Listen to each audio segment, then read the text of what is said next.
kiss and tell, bitch, I go nuts like Chip and Dale. Sorry to death on the tall bar, she wanna talk my head out, she a lot y'all. I thought you ain't no shotgun, ride shotgun with a shotgun and a hot car. Little bitch gon' cut on YouTube. Hey, bitch, she thick like Nunu, baby. I do shit like Mewtwo. You cool until you go cuckoo. Yeah, hey. How is everyone doing? It's your Uncle EJ, always your mother's brother and your grandmother's good-looking son and your grandmother's good-looking son. I'm gonna let y'all know, in order for y'all to hear what we're saying behind the scenes, I have to press the go live button. That did not occur. So this is the second time, and it's all my fault. I'm just gonna let you know I'm gonna own that. But anyway, how y'all doing again? God, I am in tears right now. My ass did a whole thing, and then all of a sudden I looked Damn, up, sick. I might have had my first senior moment, bro. I said, is the button red or is it I feel like Michael Jordan when his hair started receding. You know what I'm talking about? Like he had to go all the way bald after that, dog. You know, so they could never bring it back. See? Hilarious, bro. That was fucking hilarious. Oh wow. All right, so as I was saying, let's get right into it. What it do, Vic? What it do, Rain? Always faithful, always faithful. Y'all make sure y'all share the broadcast for wherever you're streaming at right now. So let me get back to it. Y'all know I'm on my, there goes Savage. I got him. As I was saying. Now, see, I'm glad Savage is here because we have not did an introduction yet. EJ, as I was talking, forgot to press live. And so we were talking and I look up and it's still blue. You right on time, bro. You right on time. That's all right. It's Blue Room Weekend. My internet went down. I had to reboot. For the men, we're gonna have this show probably next week because I don't think we're talking about that today. But look, y'all know I'm on my R&B Blue Room Zen where I listen to all my R&B. So I was saying to the fellas, and fellas, y'all gotta, for real, I need to know. A motherfucker, but Kelly Price, I can't even remember the song. It's because, you know, they got so many renditions of it. Ronald Isley, R. Kelly, whatever. The shit was funny as hell as I'm listening to the song because I'm like, okay, Kelly Price, same song as usual. And then this one little tidbit just hit me at the end. She just, you know, I don't want her. She give a little spill or whatever. Then she tell the nigga, you know, fuck all that, nigga. She was the leaf in your life, but I was the root to your tree. That touched me differently. And I felt differently about it. Like if a bitch told you, my nigga, fuck all that, fuck you. She's the leaf in your life, nigga. I was the root to your tree. How you gonna feel about that?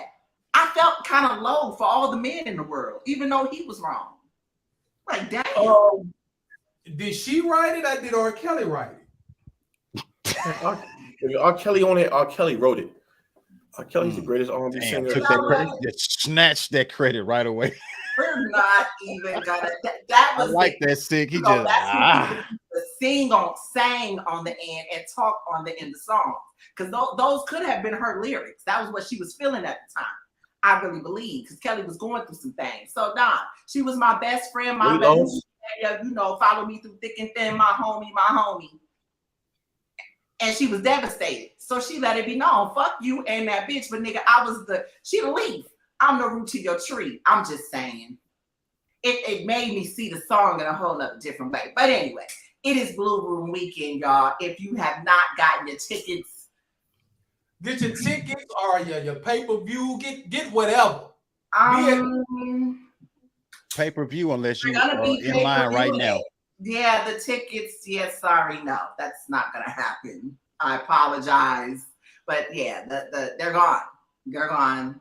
I mean, you might know somebody that knows somebody that knows somebody. That's all I'm saying. You know, I don't know you niggas. And they got plenty of streams to sell. We're not gonna run out. I'm not gonna run out of streams. Oh, nah. We got them on. Running out of tickets, but can't run out of streams. For the actual price. Not right, discount. Actual price. Mm-hmm. You know. Which may, you know, ARP, he might tax you on that day. Like, hey, you waited too long. Early bird gets the worm. You know how that go. You know how we do. Y'all better be careful. Remy charging 65. I'm talking about the price of the brick is going up. The price, it's a drought out here, my nigga. This ain't the rain here. I'm talking about these YouTube streets. Yes. But we good though. You know. I know some of y'all get paid. You know what? You know what, Cal Brown? Yes, Lord. It's a little teal, but you got it. You got it. Yes, Lord.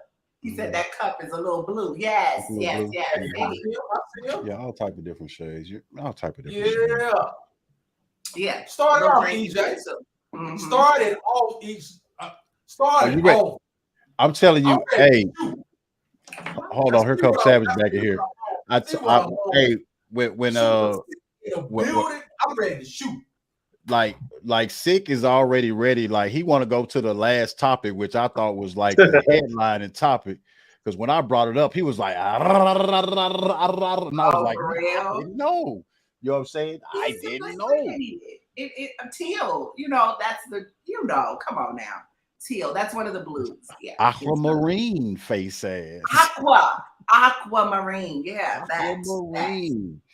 But yeah, Sick is anxious to get to the last topic, and I'm not sure if I should accommodate him just yet. I mean, I might want to keep these people hanging. We can go in order. We can go in order. Just know when we get there, you know, I'm shooting. Okay. Well, to go in order, the first topic that we wanted to talk about today is Bamboozled, right? Bamboozled, run them up. You know what I'm talking about? You know the old time, you know, back in what was that? The 60s and 50s when the old school R&B guys would be on the road on the blues, people would be on the chitlin circuit and then mess around and see Elvis or somebody else then took their song and re-recorded it. You know what I'm talking about? That type of joint. Well, they kind of still doing that. You know what I'm talking about? They still kind of, you know what I'm talking about, dipping in the black pot. You know what I'm talking about? Like, ooh, what all that seasoning y'all got in there? You know what I'm talking about? And they keep on dipping in Marvin Gaye's pot. You know what I'm talking about? Like, why they keep acting like we don't know what the hell Marvin Gaye sounds like, bro? Like, first of all, the way that his estate be hitting drums in the head, I don't know why you wouldn't even want to sample Marvin Gaye. Certain people you don't sample. You don't sample Marvin. You don't sample James. You don't sample Sting. It's a few of them dudes. If you sample them, they taking all your money anyway. Yep. So and you don't mess with Nintendo. Nintendo will get you. Boy, you hear me? Nintendo don't play. But yeah, let me share the article with y'all. Because one Mr. Ed Sheraton is in court right now. So what you drinking on, Sick? I got me some Moscato up here. Moonshine. This boy here on the moonshine. I'm from the 502, Louisville, Kentucky, home of the moonshine. Is on and popping, baby. You gotta know what you're doing. I kind of mixed it though. I mixed it with some other shit. Oh Lord, it's gonna be a long night, Jesus. Okay, so check it out. What we have here is both song samples, the Thinking Out Loud and also the song sample for Marvin Gaye. And you're gonna get to hear them side by side. Check it out.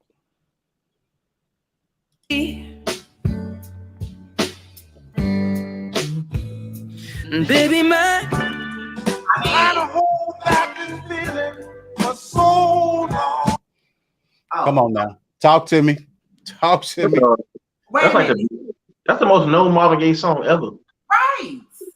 Wait, so you played the sample and then that was the whole sample with the Let's Get It On? They're stacked on top of each other. The top in the blue is Ed Sheridan. The bottom is Marvin Gaye. Nah. What you got to say, Wing?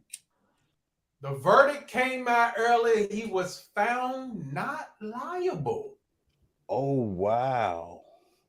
Wing? Man, did y'all just hear that though, dog? Wing Truth. No, wait a minute. Wing Truth. What is your, you know what I'm saying, your feedback from that? Wow, I sip on this moonshine. Okay, so you mean to tell me, so he got no permissions. That made me sweat a little bit.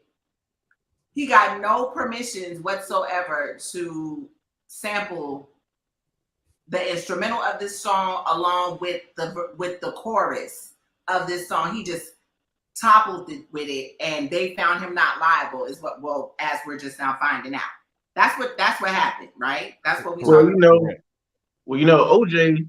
They said OJ killed that girl, but he's found not guilty. It's some shit you just can't explain. Bro, hold on. I'm gonna put up the article. I'm gonna put up the article from the courtroom, but I just want to play that one part again, because if you ever heard anything that sounds that close, hold up. Heart could still fall less. Heart at 23. And if you, that's Marvin Gaye. I got you, baby. That is Marvin Gaye. Man, first of all, I'm not gonna say. My fault. Go ahead, Mikey. Man, Ed Sheridan got like the whole record label behind him. That nigga got white people, the execs, a little bit of Caucasian Jesus. He got them all on his side. That nigga can't lose. That's crazy. And let's see what what you think, Sid?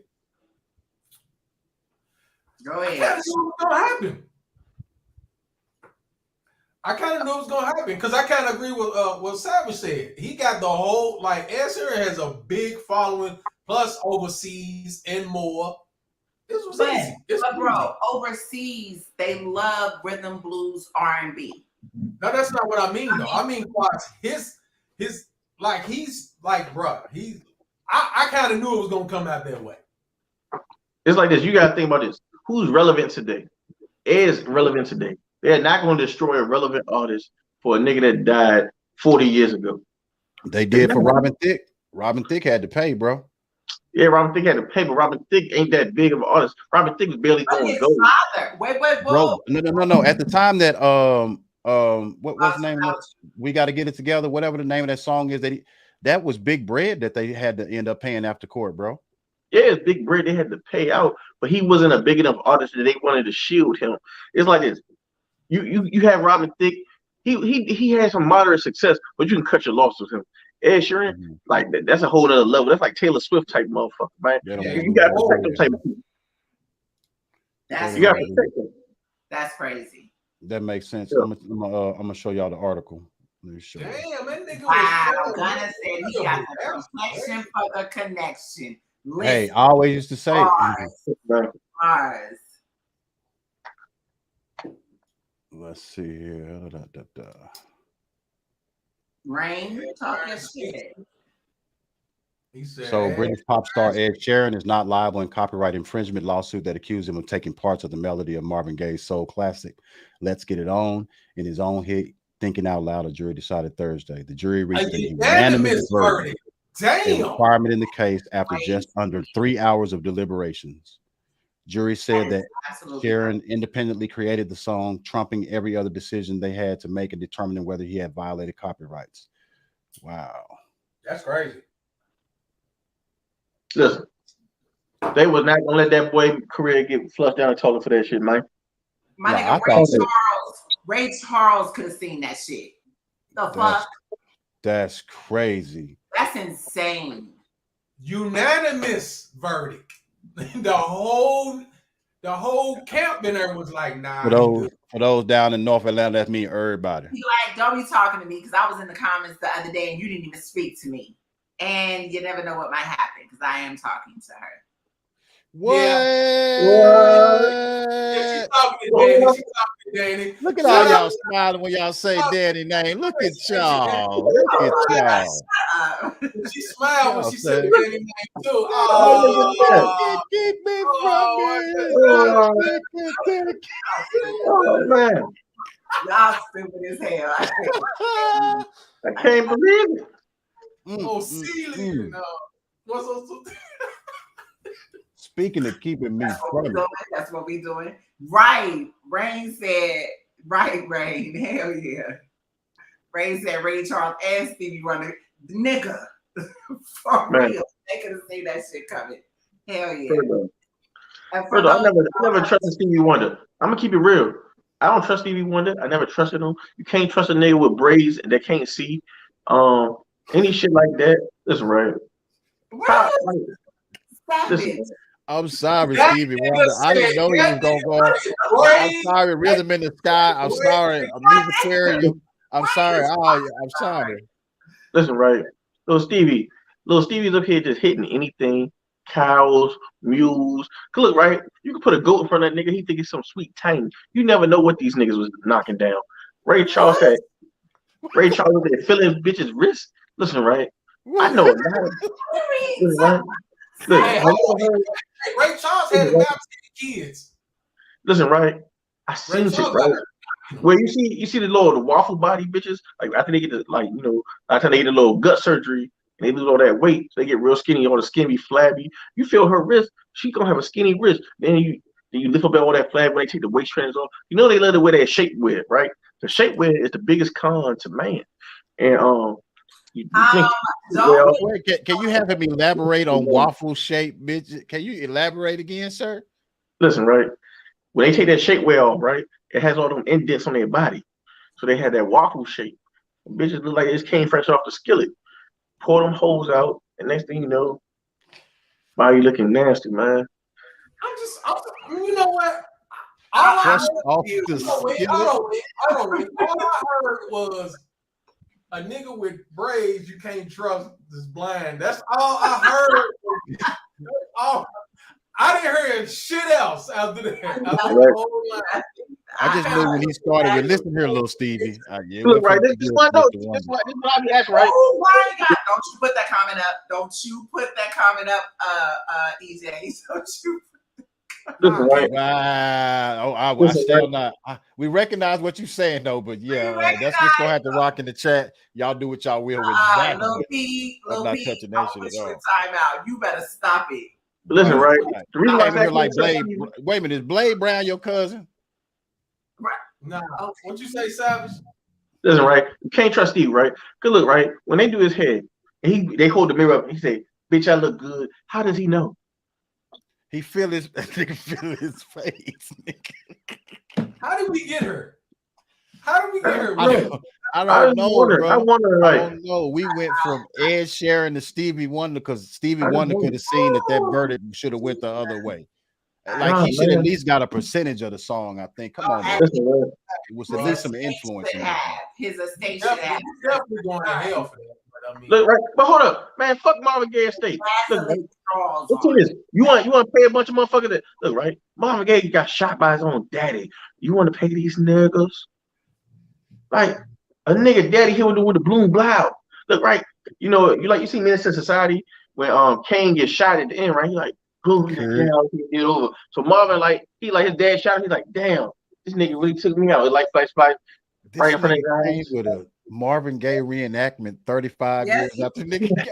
He like, what's wrong? He said, damn. He said, Mama, do you care if you live or die? He said, I do. I guess it's too late. You know how this right now. What is that? Yo, what you drinking, Mike? What you drinking? Oh my God.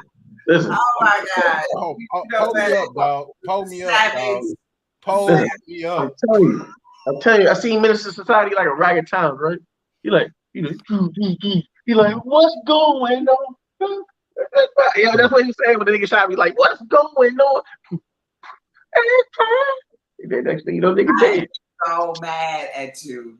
Wait a minute though. Why my favorite line of the movie is when after his daddy get through shooting that nigga, all that nigga be is like, curve. That nigga said he got 4 braids. Problem. Yo. Curve. All right, EJ. What's the next shit, bro? Like, yo, I don't even know where. Like the niggas, I don't even know. I don't know what to say. Like, I don't even know what to say after that. Man. Then the sage the space. I mean, we be in spaces so much. I can't even sage the podcast, please. Man, I the river. Do something, shit. Right. I can't do the spaces, man. We good, man. You get in the spaces in this left quarter panel. We good over here. I don't fuck with spaces. I heard it make your sperm count go down. I said I can't do it. Let me show. All that radiation from the cell phones. Whoa. Like, nah, you can't do that shit, man. Next thing you know, these niggas be impotent. All right, here we go. Don't do it. Don't do it. This nigga Adidas is facing a class action. OP, you got to be stopped. Give me your fucking phone. This nigga said, Lil Wayne. I'm not doing this shit with Oh, you. yo, he got me, bro. I'm not doing it. Yo, that is a topic. I'm not. Lil Wayne said he ain't eating fast food in 20 years. yeah, I saw that. The way he make his chef pull up, man, he make the bus pull because over. he is definitely looking like Benjamin Button right now. I mean, no, in reverse. Who is? Lil Wayne. Lil Wayne ugly as fuck, man. Lil Wayne? Man, I said Benjamin in reverse. In reverse. What, Man, he started old? So Oh, now he looks 72. How old y'all think he look? Who, Wayne? Like 56. Yeah, seriously, how old y'all think Wayne look right now? The nigga looks 60 years old. Come on, Wayne, 60? About 65. I mean, It was an old man at the corner store that looked like that man that was trying to holler at me. Yes, that man looked about 65. Yes, he does. hey, Lil Wayne gonna end up aging like Ozzy Osbourne and shit from all them drugs by the time his ass get 50 or 60. Wow. Yes, So Lord. that's right. The truth is that Sharon look better than he do. What the fuck? okay, you gotta give Lil Wayne a pass. This dude's been traumatized. He shot himself. So the thing is right there, right? This nigga tried to auto-correct himself and failed. Then the ballad gets signed to a record label as a young artist, and a man kisses him in the mouth and calls him his daddy. I That know was he your head. Hold on, he the one that leaned over and kissed that nigga. Yo. Oh shit! Listen, right? Polo said that boy look like a young old man. Listen, right? Have you ever tried to autocorrect yourself and you still fail? That shit is what we doing, sir? Get that water. He hit Control Alt Delete. Get And that water, that's sir. crazy because I really became a Lil Wayne fan when I saw an interview where he was talking about how he would read the dictionary just on a regular basis and just, and oh Lord. So the nigga read a dictionary to come up with bling bling. Oh, get the fuck out of here. That nigga's ass. You know what? Lil Wayne's ass. I'm checking out. I'm sorry. Lil Wayne is ass. He's ass. Lil Wayne's ass. You said he's ass now or is he ass then? Yo, listen, right? Lil Wayne was ass up until Gilly started writing to him. That 500 Degrees was ass. That Block Is Hot was ass. Lil Wayne was ass up until Gilly started helping that nigga write. That nigga went. He was fire when he was younger. Yes, he What are you was. talking about, man? BG was writing all that shit. Nigga, Lil Wayne was fire. Man. No. We're not gonna do that. BG was locked up. Shit. When Hot Boys first came out, nobody cared about Wayne. Career. Nobody cared about Wayne when Hot Boys came out. It was about Juvie and B.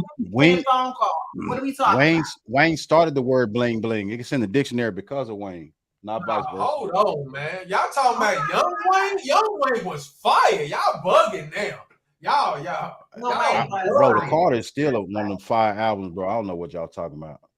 I mean, I actually think the Carter 2 is better than the first one. Oh my God, they said Wayne. Now I think his better days might be behind him though. No. Listen, right? Of course. I will take his dreads along with his dreads, but yeah. I will take T.I. over Wayne any day of the week and argue you their whole discography. Wayne doesn't have nothing that's better than trap music. I take King, Urban Legend. You go through, if you really want to talk about rap, Tip, and then all the stuff they were on him, Tip was killing Wayne and 90% of all their features together. And people don't give Tip enough credit. Okay, I'm not mad at that though. I really am not mad at that. Yeah, I fuck with T.I. I always said T.I. was the king. T.I. or Jeezy though. I got T.I. I would take T.I. as far as what record quality. I take Tip made trap music. Listen, right? Hold on, Savage. So what if we throw in Lil Wayne's mixtape catalog? I Niggas not fucking with that. I'll tell you this. And I take Tip over all the niggas. Tell you why? Because look, right? If Kid Slade can go get on the stand and tell we're not doing this. We're not gonna do Kid Slade slander, okay? I'm just saying. If that nigga can tell, T.I. can tell on the dead dude. We're not. Why not? T.I. can tell on niggas. T.I. can tell on dead niggas. It don't matter. I'm fucking with you. Wait, what? We're not gonna do Kids Late Senators. Why not? I'm just saying. Because we're not. I'm just saying. You know, drinking out the blue cup and glowing and shit. I'm just saying. Why we not? She's radiant. What's Hey, y'all put a 1 in the chat if Wing is looking radiant today on the show. All I did was change my facial care regimen. I tell you, and the worst rapper ever is Fabulous. Fabulous is ass, and I wish people want to address that subject. You better have all of New York on your helmet, bro. That motherfucker has got by his whole career on 4-bar setups that are worse. That nigga's worse than Cassidy, maybe. And 4-bar setups. That ain't ass. They got to kill you in the comments. The slander is crazy. I don't give a fuck. Fab is ass. The only thing good about Fabulous is his baby mama. Yes, you. Only thing good about Fab is his baby mama. Fab is ass. Someone put several ones in here. He voted for like 1, 2, 3, 4, 5, 6, 7, 8, 9 people on here, I think. Okay, is the rusty wig? Is it better? I mean, it's old. Now, Polo, you got a point. Fab got them soul tapes is the only thing that saves Fab career. If it wasn't for the soul tapes, Fab career would be over. And his features. That nigga's an RBE feature god back in the day. Rick Ross, Jeezy, cornball ass. Oh my god! Drake. I really no. I fuck with Drake heavy. Don't do that, heavy. Don't do that way. Don't do that way.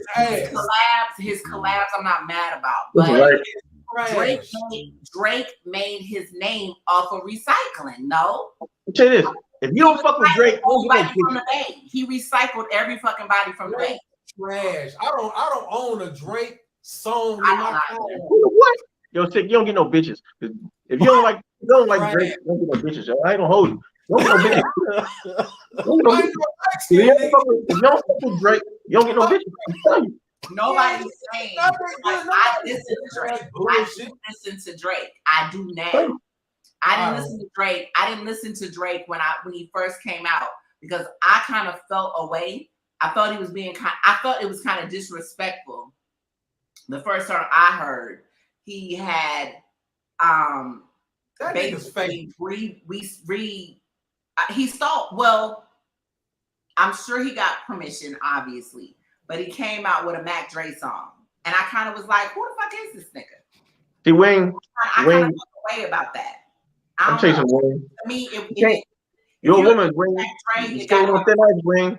Huh? You skating on thin ice, Wayne. Can't be talking about Drake.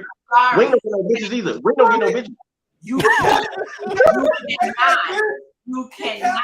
Oh my God. You cannot remake a Bay Area Legends song and it don't sound the same. It don't give.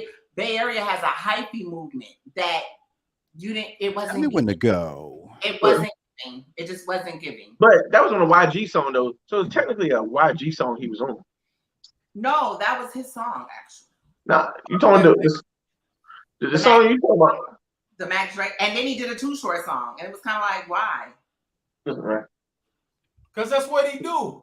I don't even want to talk about that weak ass like this. Yeah, put Degrassi back over there. No, you brought him up, Wayne. I was saying. I didn't bring him up.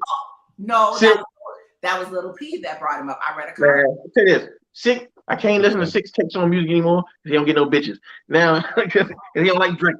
I'm just telling you. He don't like Drake. Don't get no bitches, man. That's my man, though. I love him. I love Sick. That's my dude. Yo, don't listen to Drake.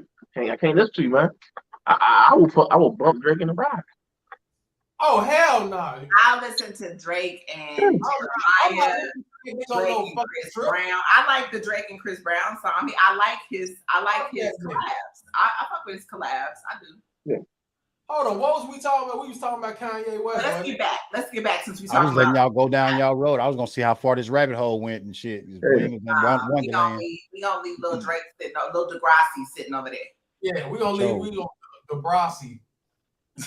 I used to like that show, by the way. I'm not even go for it. I like that show. So we all know about the Adidas cutting ties with Kanye after the anti-Semitic remarks that he made or what have you. But now Adidas's shareholders are coming back to sue Adidas, basically saying that they knew Kanye was basically a hothead and was Everybody knows that. well, that's what the shareholders are like. But the reason why I labeled this black wealth is because Adidas is basically in the red since they've severed ties with Kanye. And listen, they took a hit, like What's it? $1 billion.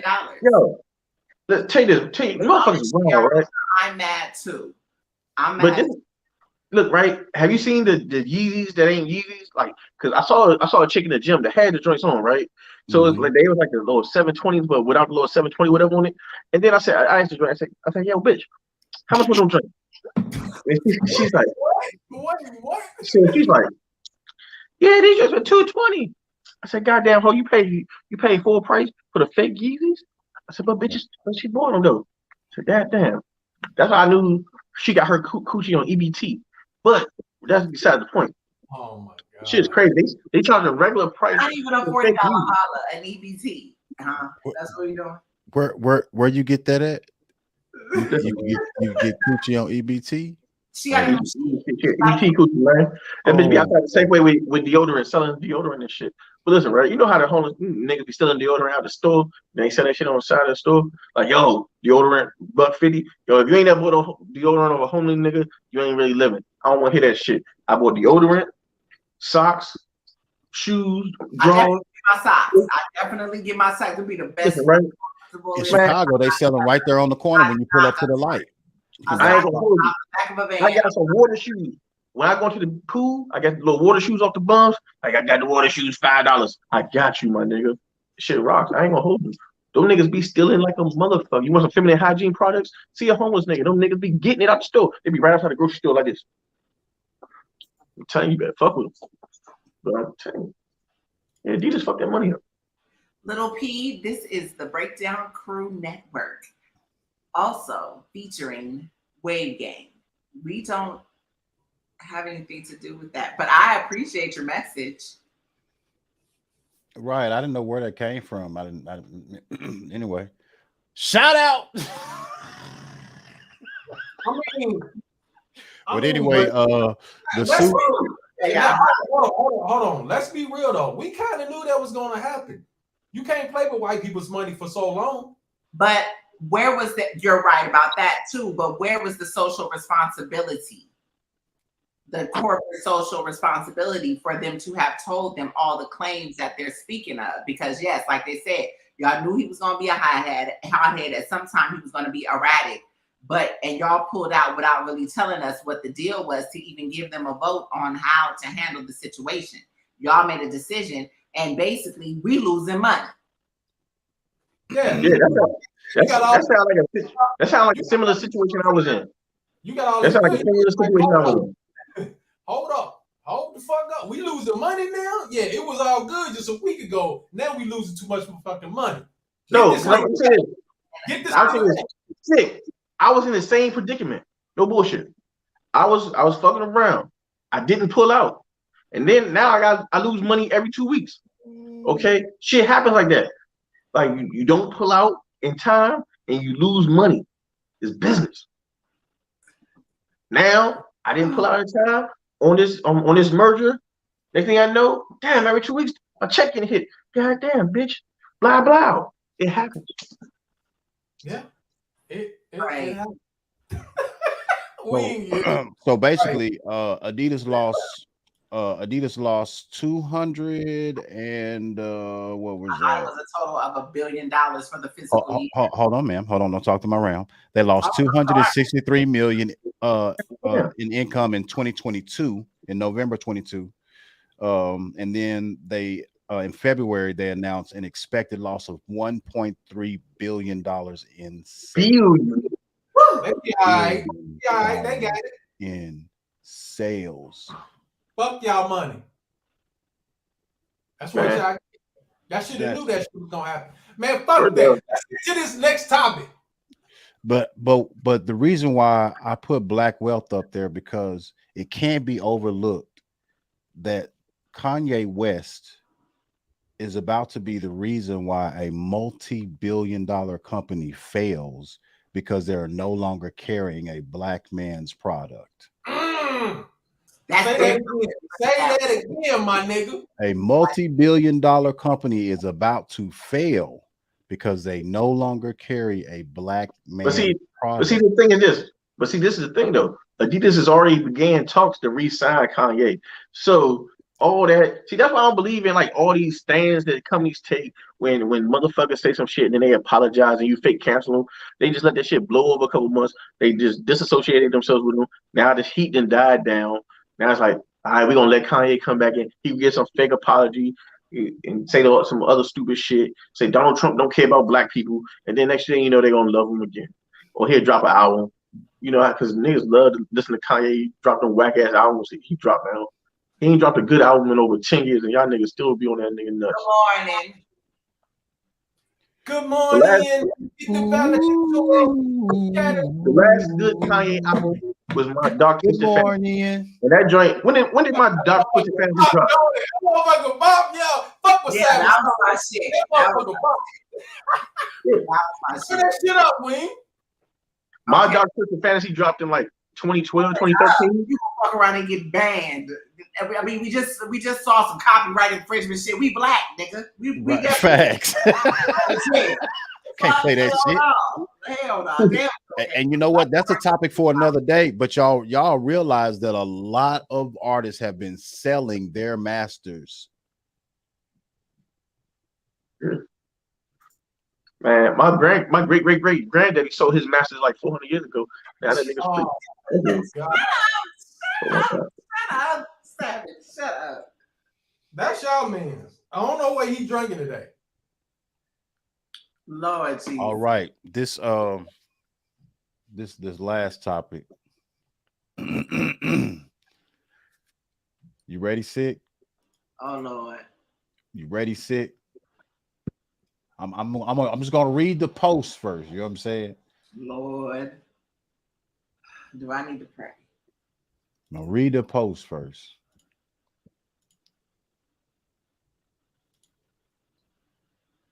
Are you not gonna post it? You're just gonna read it? Oh, I'm gonna post it. You know what I'm saying? I'm just let's see here. Social media reacts to Brian Mcknight not acknowledging the biological children he had before his current mess. I have a theory on this, and this is some real shit. And I've been preaching this theory for a while. No. Yeah. No, Savage. We're not doing it. Not today. Listen, right? It's a thing called real babies and side babies. And the thing is, right? Oh my Lord. When you with a woman, right, and you love her, and y'all have a family, and y'all have a baby, that's a real baby. You marry her, that's a real baby. You in a relationship, that's a real baby. Anything with that, it was a side chick, a jump off, or some drink you hit, or a bitch you don't want to claim no more, that's a side baby. And you know what? You know what they tell me about side babies? Side babies not real babies. You don't claim side babies in your taxes because the baby mama usually hates your guts. You don't claim side babies. But those were his first children. Right. He was married to that woman before, sir. Man, did he love the hoe though? Or was he just married to her by circumstance? Those are his children. One of them has his name. Yes, his son has his name that he named his new baby the same name. Completely. Look at this little girl sitting right here. 50 Cent got rid of his son. You made me, you know what, Lord Jesus. You made me a girl dad. He has a daughter. Hey, she must not have been girl enough for him. I can't find the messages, I told y'all this motherfucker was a deadbeat. All the weak ass songs he done sung and all that shit. All these songs. Are you saying mute? The only thing I fuck with Brian Mcknight is because he got a whole lot of motorcycles. He ride motorcycles and shit. So it's like a dream come true. That's about it. If I could be with you, that nigga was shit. I don't claim babies. Daughters are mine. 4 left them hoes with 1 through 3, 5 Let them new bitches come with me and nail you where we all begun the song. And he started over with one. Ling, ling. He got him an agent or something like that. I'm just saying. But I'm telling you. But he's been said this. He's been this way. Like, if y'all don't know, I mean, I'm not saying he's been this way. He's What do you like mean? he said, Elaborate. he said this shit before. Basically, he said, "Fuck the kids." Listen, right? I don't know why people be He looking said to it entertainment. like in 2019. It's an article where he's like, "Man, I'm doing me." I'm like, "Damn, this is random." The people look at entertainers as like they're the focal point for your life. You're gonna always come up short. It's just like these silly ass bitches on Twitter that be running behind Nicki Minaj and Beyonce like they fucking psychos.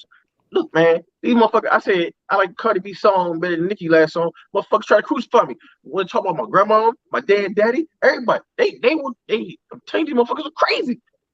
Motherfuckers crazy. But what? Hold on, Wing. Hold on. Daddy's little girl was never really a thing for me. Nobody understands what I've been through except for my siblings. That's that nigga. That's read the rest of it. Read the rest of it, sick. That's Brian Mcknight situation. Bro. Hey, y'all be praising these niggas, man. That nigga. Oh, hey, sick. Hey, sick. That nigga called and said, "Hey, put your mother on the phone."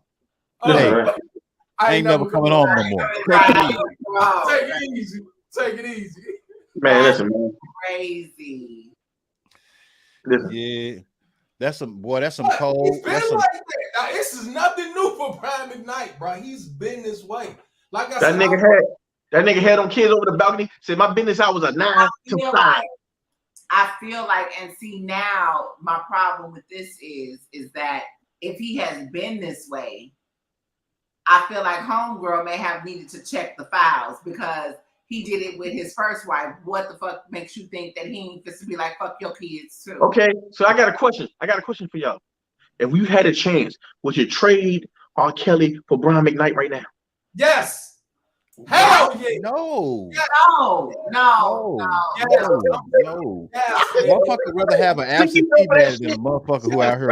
You fell for that? Kidnapping. Nah, we're not doing that. I don't want nobody out here giving golden showers. Like, what are we doing? We're not holding people hostage. That's not what we're doing. No, we did not doing that. Let me get around off because if y'all want to go at R. Kelly, go at them parents. Go at them weak ass parents who I agree. They go at Sparkle.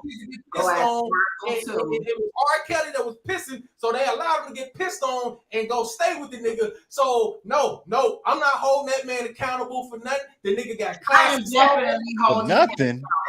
That nigga got classic ass on. I'm stepping in the name of love. It wasn't his piss. Did he use somebody else's piss, sir? Right. Like what? It wasn't. He didn't know they was underage, sir. No, he what did didn't Dave Chappelle tell you about that? What did Dave Chappelle tell you about that? He didn't have a pattern of this. He can't read. Have a pattern, bro. He cannot read. He may not have read. He can't read. That nigga know numbers. What did Dave Chappelle tell you about how old you gotta be too old to get peed on? That nigga know numbers. No, he don't. No. Hold on. No. He's from Chicago. You know them streets going numbers. Come on, get the fuck out of here. Say that again. He would have known his bank account had zero money. Them Chicago streets, and you go south are in numbers. They start from they start off at 1, like Brian Mcknight, first, second, third, and go all the way down to 150 something. Goddamn it! If he just don't do number, walk down the street, that nigga know numbers. Man, listen. A child predator over a nigga that said fuck them kids. We're not doing that. Bars, that's crazy. That said fuck them kids for $500. Hold up. What y'all don't know is y'all, because y'all ain't stand up on the case, he might be getting out. But the thing is this, right? Man, forget all that. But the thing is, these people out here still taking dating advice from Steve Harvey, a man who left his wife with 3 kids. Let's go, Savage. Let's go. Let's turn up. Right. This nigga left his wife and 3 kids, didn't even take care of them. Then we got a bitch and take care of all her kids and adopted them motherfuckers. Let's go. And the nigga been Crazy. like 6 times. And y'all take dating advice from this Just nigga? learn the lessons later in life and Make a decide nigga wait to be a 90 better days. man at that point. What if people just decide? He come on, bitches making niggas wait 90 days. If that nigga waited 90 days, he wouldn't cheat on all his wives. And his quote unquote daughter, stepdaughters, she got her hoeing. I mean, you know what I'm saying? So what? I mean, he got her hoeing? Like Steve Harvey got on the track, man. What are we talking about here? He got on the track. I'm just saying. I'm okay. He got Lori out on the track. He said, bitch, you get your own money now. I mean, I thought that was Lori Harvey's thing she was whipping around. I didn't know that was her daddy's. That's her stepdaddy anyway. You know, he can't really tell her what to do. Maybe. First off, I ain't That's gonna even his hold you. stepdaughter. You know he really can't tell her what to do. I ain't gonna even hold you. If I was Lori Harvey's real dad, Steve Harvey gotta go. How you gonna take my fucking kids and get them motherfuckers your name? Niggas gotta get shot. I gotta spin a block on you, dog. You got me fucked up. You gonna have my girl calling you daddy? I seen that dumb before, though. That ain't got nothing to do with the old wife. She should have kept him if she didn't want nobody else to have his last name. Who else name he's supposed to have? They trying to have some continuity over there. Man, you gonna get your concert shot, nigga. Fuck you talking about? Yeah, you gonna try to give my daughter another nigga name? I wish a nigga would. Oh, okay. You talking about from the male perspective? Okay. I thought you meant like continuity. The fact that, well, I'm just saying, but you know what? Though? That'll be you and your baby mama. No, excuse me, No, I'm never. Hold on. Would you go for that wing? What? I mean, would you? When you get married at the end of the year, are you gonna let somebody give Delaney their last name? No. Delaney has no. First off, Delaney has my last name, which is my father's last name. No, that name is gonna stay. Samia wants to change her last name, even though her father passed away. But she's always wanted to be, no, we keeping our lineage. And anytime I've ever been married, I kept my lineage. So we don't play those games. Are you gonna hyphen your name? Hold on. Wing, you told me you got married and you ain't changed your name? Are you gonna hyphen your name, Wing, or are you gonna change your last name? Hey, Savage is like, hold up. Ain't no way. I ain't gonna hold you. Just like my mother. No way. I'm waving a bitch and she don't got my last name. If I wasn't, I will take the last name, but I'm hyphenating. Man, no, hyphenating is bullshit. That's a scam. Look, right? Hyphenating is a scam. Tell you why? Because if you hyphenate your last name, you technically don't have to sign the hyphenated part on any legal document. You can sign with your regular name. No, you're not playing with my name like that. No, sorry. Mm-hmm. No, ain't playing with that, man. I'm telling you, bitch don't want to take my name. She ain't getting no ring. She ain't getting no keys. She ain't getting no house. She going south. But that's the thing. When you're dealing with somebody like me, I'm gonna keep my own. So you do you. Look, man. Oh hell no! I never. It would never happen. Never. It never land. They call me motherfucking Peter Pan. I wish a bitch would. No. No. Hey, let me ask this. Let me play devil's advocate here. No. Let me ask it on a serious note. So you mean to tell me a woman that in my case, I have my father's last name. My mother and father were married, and even if they weren't, the child usually gets the father's last name. You mean to tell me your daughter is wrong for wanting to keep your lineage alive if you don't have sons? No, I'm telling you this is straight up because I'm old school with certain things. My daughter get married, she becomes one with that man. They need to have the same name. If she's serious about being with that man forever, she needs to carry his name and his name only. My name no longer is there. That's either I have a son or you. That, but that to me, that takes away your identity. I'm a daddy's girl. You cannot take away my identity. That's right. You know what I mean? Like my daughter will be 17 next Friday. That comes into life that takes over whatever. But my father has always been my father. You understand? Wait, I got a daughter. My daughter will be 17 next Friday, right? And if my daughter go marry a nigga when she turned 18 next year, Old as and hell. guess what? And she had to change her name to that nigga's name. Guess what? I still busted that nut 18 years ago. That's still mine. I don't need the name. I know that's mine. Well, in my case, it's a little different because again, my parents are gone. So, and my brother. So I'm the only one. So for me, it's a little different. I keep that lineage. My nephew, myself, his children, my children. We keep that lineage alive. You see what I'm saying? But you let your suitors know, like, this is what it is. Like, whenever old boy gets ready to put your name, look at her. I'm finna hyphen this thing, bro. I'm finna hyphen this thing, or you might well get on up. See, women took that big shit to. She talking about hyphy this and hyphenating this. Nah, it ain't no hyphy. Tell me when to go. Tell me when to go. Got me fucked When up. to go? Yeah, when to go. I'm gonna tell you when to go. No.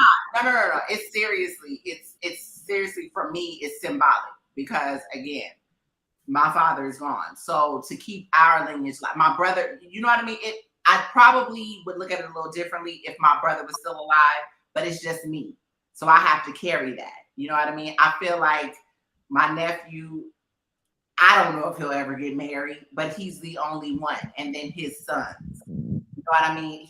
My father was, my grandmother had 13 children. They were all Tuckers. My father is the only one with our last name. His father is gone. And all the other family members don't have that last name. So we are the only people with our last names. The only woman I know that shouldn't take a nigga's last name is any chick that married my brother. Because my real life brother, I have a real life brother, right? He's a crackhead. And the bitch is stupid enough to have a baby by that nigga or get married to him, and they with that crackhead ass nigga.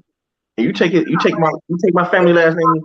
And you just talked about your crackhead brother. No, that nigga, that's a whole dope fiend. This motherfucker stole DVDs from me. Listen, right?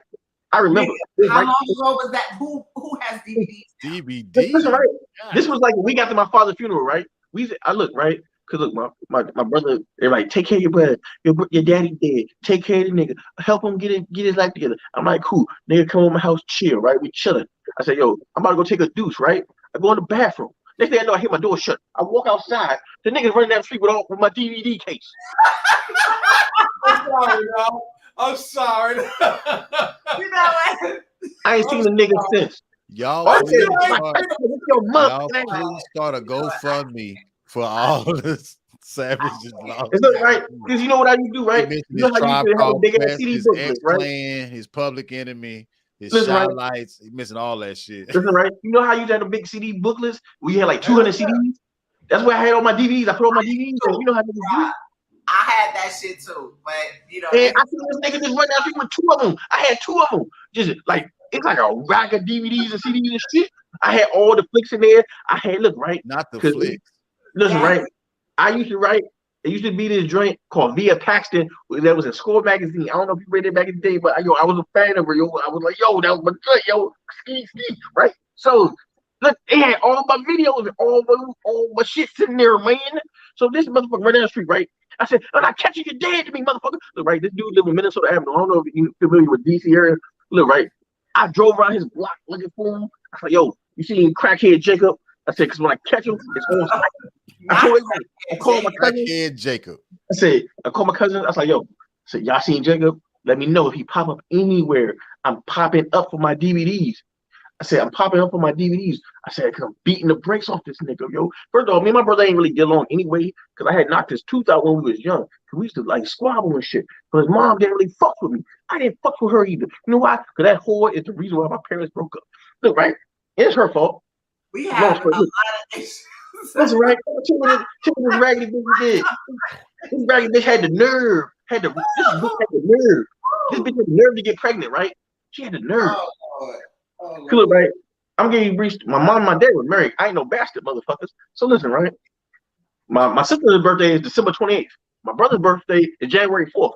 My sister was born in 83. My brother was born in 84. You do the math, right? So she was kind of close. Look, right? Man, she got the abortion, right? So my mom was all mad. But she's like, dang, you had a baby on me. You ain't tell me. My dad said, baby don't count till they get here. Facts. So, you know, shit happens. She had them. But oh shit. Oh Lord. This crackhead nigga stole my DVDs, man. That shit was crazy. Crackhead So nigga you stole my didn't get the DVDs back? I ain't seen that nigga. I ain't seen that nigga. Look, right. My dad died almost 17 years ago. I ain't seen that nigga in almost 17 years. And I told this nigga to this day, because I don't let shit slide. I'm telling you, I am that nigga that hold a grudge. These niggas jumped me in the 8th grade. I was on Facebook in a group said, nigga, when I see you, it's on site. That's the type of nigga I am. Okay? I don't let shit go. So I said, yo, if I see that nigga tomorrow, I said, look, right? I ain't gonna hold you. When my grandmother died, I said, ooh, he might be at the funeral. I'm gonna fuck him up. I was thinking about it. I had it all in my mind. Nigga, I would. Man, Ray, where you at, bro? You went to go see John Wick 4. What you went to go see, Ray? Wait, EJ. You gonna fight this nigga at the funeral? Yes, I would have fought that nigga at my grandmother's funeral for them DVDs. Because it's the principle. Because I'm telling you this, my daddy always told me this: if a nigga steal from you, it's because he think you're a bitch. Because a nigga ain't gonna steal from you if he think you're man. So he disrespect my manhood. So I got beat the shit out of him. I'm gonna beat the crap down his leg. So I'm telling you this, ain't no way you gonna steal from me. And you ain't seen him for 17 years. Listen, man, this motherfucker went into WITSEC. He went into witness protection. He went to Tariq and with Tariq mom and them motherfuckers. Yo, I'm telling you. When I catch the nigga, it's on. Look, I be praying for family reunions that he shows up. He come in there sober. Like, I done got my life together, bro. Shut up, nigga. Boom. I gotta take that out his ass. Cause look, 400 DVDs with my flicks. I need my shit back. Now he give me some cash. We might be able to have a discussion. It's 17 years, bro. I don't give a fuck. I just tell you these niggas jumped me in 8th grade. I still want revenge. Deshaun Johnson. When I see you, it's on site, nigga. Have some deeply rooted issues, right? Yo. I don't let shit go. If it's beef, what if he still got the CDs? What if he still got the CDs, man? If he returns them in pristine condition, we can shake and I will still smack him. Not in pristine. Pristine. It better not be one scratch on that Marvin Gaye CD. You hear me? Listen, not that digitally remastered Marvin Gaye. I'm telling you, I will forgive him after I smack him. But we gotta catch a fade. We gotta shoot a fade. There has to be a fade. There has to be a fade. Lord. There has to be a fade. Wow. Did I forgive him? At grandma's funeral. I would have whooped his ass at my grandmother's funeral. I don't give a fuck. Oh my God. Shout out to my nigga Savage Vandross. Okay. Yo, and Rashad, you're gonna be glad you didn't pull up for grandma's funeral. You was gonna get your ass whooped. To a hefty cup. What are we doing here? I was just gonna say, Rashad was lucky he didn't get to grandma's funeral. He was gonna get his ass whooped in his good suit. I said you went from a glass cup to a hefty, a Dixie red cup. What are you doing here? What are you doing? He better hear him drink whatever's in that cup. That shit gonna burn that goddamn solo cup up. Gone. Yeah, I just refilled. It is Blue Room this weekend. Shout out to RBE. It's Blue Room weekend. You say R&BE. Both of y'all got a little sauce in there. You said R&B? Both of them is on. Boy, they on tilt. Did you see how Wing leaned to the side when she held that cup? She was like, it's Blue Room weekend. Whatever. Look, lean. Look, you can see her whole left shoulder, but can't see her right shoulder. Look at the lean. Yo, how the fuck Wing sweating and she in the AC? How the fuck you sweating inside the house? Shout out to my brother Payne. Payne in the building. What's up, bro? What's up, cousin? Oh, it is going to be something serious this weekend, boy. Oh my God. Shout out Ray. What did do, Ray? Ray said he went to go see Guardians of the Galaxy. That came out today. I gotta take my son to see that shit this weekend. What's up? How was it, sir? Who was a crackhead? The last joint I went to go see with my daughter, that Ant-Man joint, that was trash. Hey. That was super trash with all bad superlatives. Wow. I appreciate y'all for this time. You know what I'm saying? Yeah. Hey, sometimes you gotta let that shit out, man. I just had to tell that nigga, you were able to purge. I'm really happy that you were able to purge. Listen, right? If you ever see my brother Jacob, man, fuck you. That's how I feel. But listen, right? Jacob. Yeah, listen, right? And this is my blood, brother. Change his life and be like a this ain't no play, brother. This is blood. And I tell people, that's the type of dude I am. if we got beef, we got beef. That's my blood brother. If I will cut off my blood brother over some DVDs, imagine what I would do to a nigga in real life. What it do, B Maker? What it do? I mean, Maker. I'm a little tipsy. So listen. All right, let me ask y'all something because I just looked at my earrings. All right, so what? huh? Did you say let me ask y'all something because I just looked at my earrings? Yes, I was gonna. Okay, correlate this for me. Lyrically inclined TV. We're gonna come back to that because I just looked at my earrings and I was gonna ask a question. All right, so I went on this dating app, right? What the? Oh yeah, this is good. This is good. Let's go. This is good. Oh Lord, let me sit up. That is so not my life, but I was doing it just to have like a little experiment, right? Hold on. Before you turn off, are you gonna say which dating app?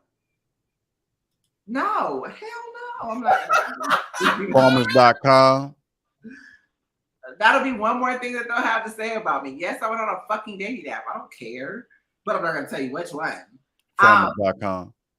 Who are you saying? He's on BLK. Farmers.com. Yeah, Farmers.com. You are stupid. Yeah, ain't nobody trying to be no ranch hand. BLK in the building.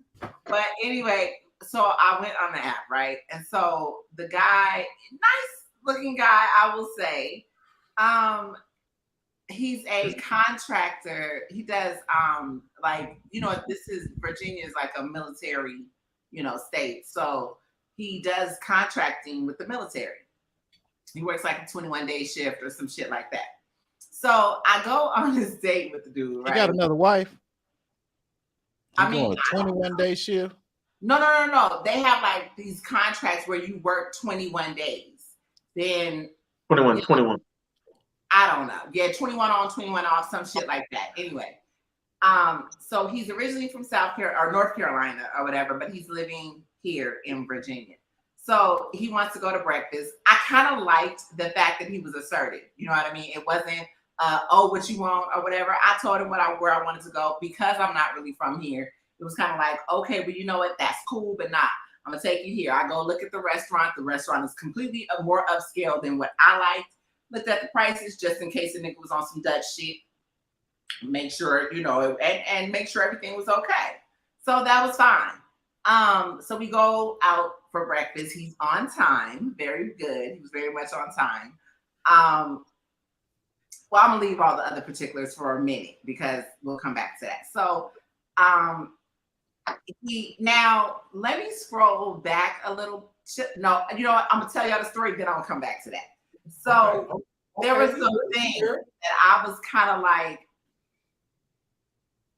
I don't know about. So we'll come back to that. So anyway, we go to breakfast and everything is cool. You know, I forget how we get into the conversation, but I'm like, yeah, my peoples be trying to say I'm ghetto bougie or whatever. And he's like, you know, he laughed and he was like, yeah, you definitely bougie because you did this and this and this and you asked for this and you did that. And, you know, we laughing about it.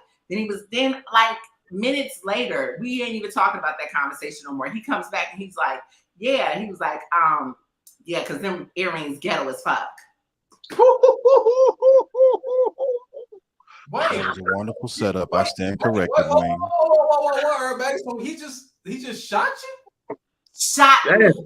I need the girl extensions in her hair, bamboo earrings, at least 2 pair, Fendi bag in the bag. I was giving B girls, so I'm like, you know, my bamboos.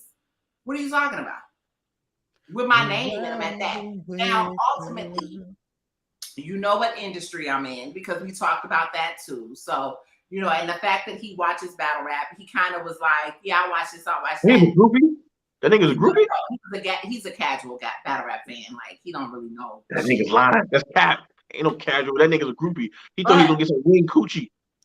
Yeah, that doesn't happen. Sorry. Yeah, hold on, Travis. Yeah. So, okay, it kind of made me mad, and date was over by then. So I'm like, I don't really know how to take this.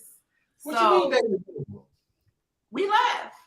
Oh, okay, my bad. Yeah, he brought my ass back home, and was he joking about the earrings? he said that he was joking, but You didn't get the joking vibe. It was kind of like, wow, you really just kind of shot me about my earrings, but my nigga, you're sitting here with a man bun and you picked me up in a whole old ass, I don't even know what kind of SUV that was backfiring. On top of that, you were a whole choreographer turned Navy contractor. But you This nigga's a hold on, sick. This nigga's a choreographer, a contractor, a chef, a goddamn. Let me go first. Casual assistant. Hold on, but would you have shot him down if he would have said anything about the earrings? Well, he did say something about the earrings.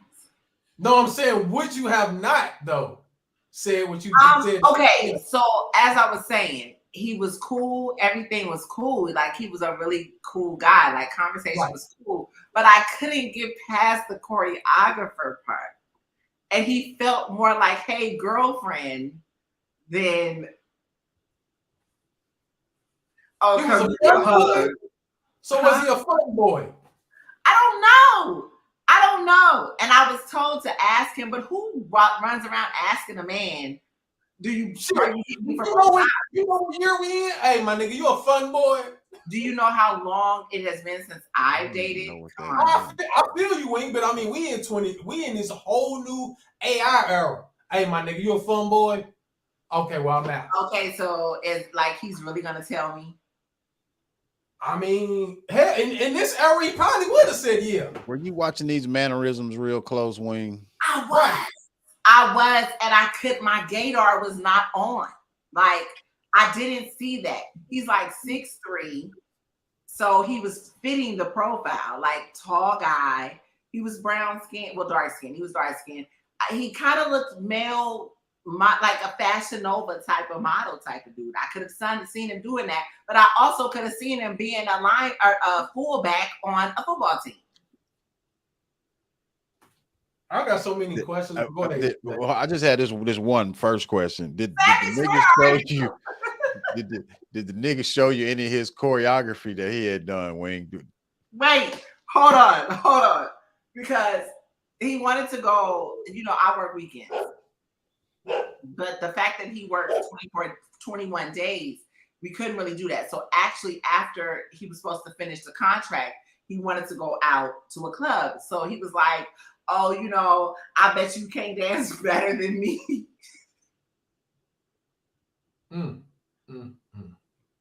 I was like, well, I don't. I mean, I haven't been to a club. I can't, motherfucker. I mean, but I'm like, so you're saying like you do all those new dances that they do? He was like, well, you know, as a choreographer, you know, that's just really, that was my passion. So I have to keep up on all the new dances. I don't know if that's a first date kind of conversation. I'm just, I don't know about this one. Like, you feel me? Right. The nigga trying to have a dance off, like what? Right. I mean, he kept asking me because I completely did not answer that question. I was like, yeah, no. Was this before he said something about the earrings or after? This was before. We had been talking for like a month. I had talked to him for like a month. So okay. Yeah. Oh, come on. You know how I do. I had been talking to him for like a month. And finally, he had been asking, oh, what are you doing for breakfast? Or, you know, let's go get a light breakfast, or let's just go to the beach. Yeah, I don't know you. You gotta know who mama is, your kids. Like, I need to know everything. So finally, I decided to say, hey, I got time. So yeah, breakfast was cool. Wayne, can I ask the question? How much was the bill? That's a good ass question. This is what was open. No, put that. How much was the bill? What kind of the bill was like 60.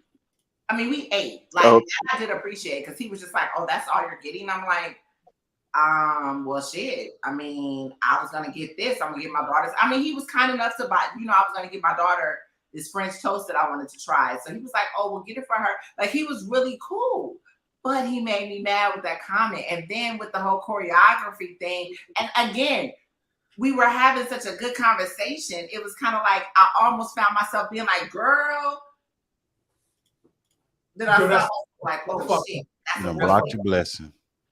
Girl, what? Girl, what? Yeah, You know, girl.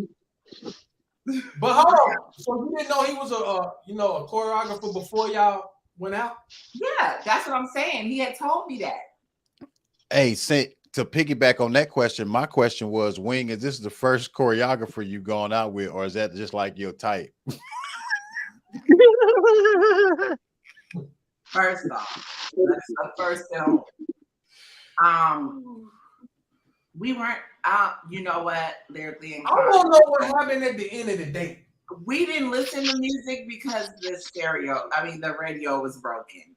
Get the fuck. I mean, y'all didn't sing or nothing. He said the radio was broken.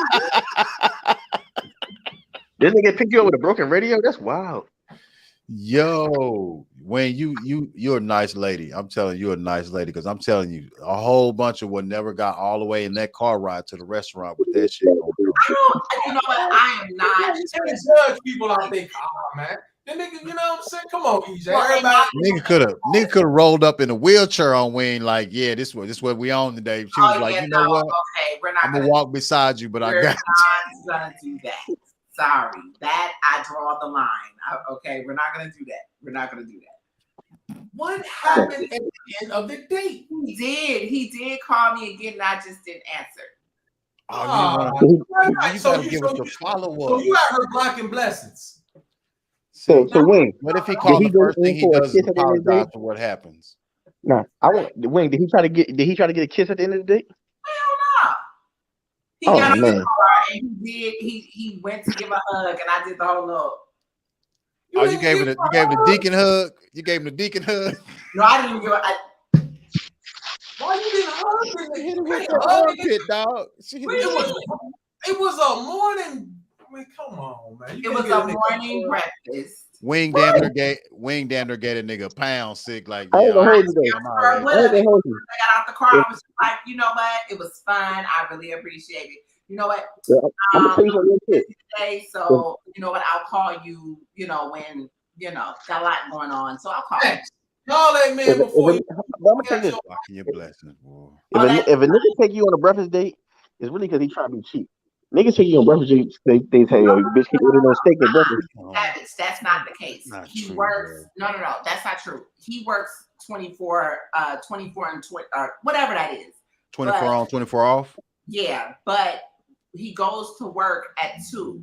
I got off at 9, so the breakfast was kind of the only. He works 7 days a week. He doesn't have days off, so that was really the only time. And then this is a month worth of conversation that he had asked to do different things, but I was curbing him because I really wasn't trying to do.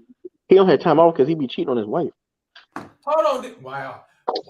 Actually, his baby mama, who he told me was really, really ghetto, that he has 2 kids by, is actually getting married. So I don't know that the man has a wife, but I definitely know that he has. Hold on. Did he say you remind him of his baby mama? Listen, that's almost the way I felt. Like, was this a I like that type of thing, or was this a like where are you going with this?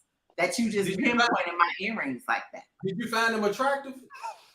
He was. That's what I'm saying. He was very nice looking. He was the height and everything. You know, he was, but he just even the clothes. I don't do them skinny jeans. I'm sorry. You too fucking old to be wearing skinny jeans, my nigga. You can't do that. What if they just got the taper at the ankle? What about just the taper? All that. Go get you some straight legs and call it a day. Damn, straight leg wings? Damn. No, we're not doing skinny jeans. Wing date niggas that get fat daddies. Damn, 2006. What date, man? I cannot get with the skinny jean era. I can't. I'm not doing the hoochie daddy shorts. No, nigga. No, I feel you on the hoochie daddy shorts. Shorts got to come to the knees. Okay, we're not doing that. Okay, maybe not straight leg. Whatever pattern of jean y'all wear that is not tapered at the motherfucking leg where you look like you got on leggings. No. I don't need a motherfucking know with the size of my calves. That's not what I meant. I just meant like the young tapers. But anyway, I digress. No, the date was more than that because we ate making moves. No, when I go on dates, no, sir. Well, I don't go on dates like that. When I have, no, you're gonna pay. Sorry, no, we're gonna eat. It was breakfast, and they had different type of French toast and all that. No, I mean, you took me to a wonderful spot where I saw the whole menu and I knew what I wanted when I came. Wayne, you went on a date with Dancing Gorilla. Definitely. That nigga had on tights and a fanny pack and shit. Wig. Listen. Is it Miss My or Miss Me with that? Miss Me with that. Got you. Sorry on the train. I got it though. I got it. It almost went over heads. No, I definitely went with my intuition. He like the background. He was definitely giving Cisco. He was definitely giving Cisco. Like there were several conversations about dance moves, and no. Oh, that's a damn good question. Wing, have you ever paid for a date? Who? Now she said who? Like I was speaking French. Bonsoir, oui, bonjour. Have you ever paid for a date? I can't hear you. You can't. Oh, my fault. Hold on. My antenna. Yeah, you can hear me. Wing, have you ever paid for a date?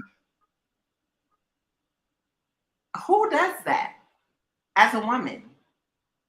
Wait a minute, hold on. I'm calling. This is Cap. I mean, call Jesus. I don't give a fuck. So you never, when you and your man have been involved together, paid for a date? All right, so my life, I've been a wife most of it. And even before that, I've never paid for anything. Not that I wouldn't. Not saying that I wouldn't. Just haven't. Oh, that's why you like what? That's what you're supposed to do as a woman. See, I ain't gonna hold you. I got like a dating rule that if by the third date, if a woman don't offer to at least get up to pick up the tab or the tip or something like that, I think I ain't fucking with you because you just getting in my pocket. I feel like if you interested in the person, it should be reciprocal. So it should be like even if she's not offering to pay for the date, she at least should say, "Hey, you want me to get the tip or something?" Because it's like, yeah, I don't know. I might do that, but listen, no. My father, let me tell you something. I stick very close to how I was raised. My father went and took my mother out for coffee, asked for a second date. My mother said, "You're not going to meet my family or be anywhere around this town with me looking like that." My dad was very frugal. He was a military young guy. So he looked like a whole herd. My mother took her Nordstrom's charge card, bought that man 5 pair of pants, 4 shirts, and 3 ties. And you won't even pay for a date. No. That what I'm saying is, I don't look at it like that. I look at it as there's certain things that men reciprocation, equally yoked. I just feel like you don't know what comes out of that because I look at certain things. There's certain things you ask me on a date. Why the fuck am I paying for a date? Have you ever asked a man out on a date? I would never.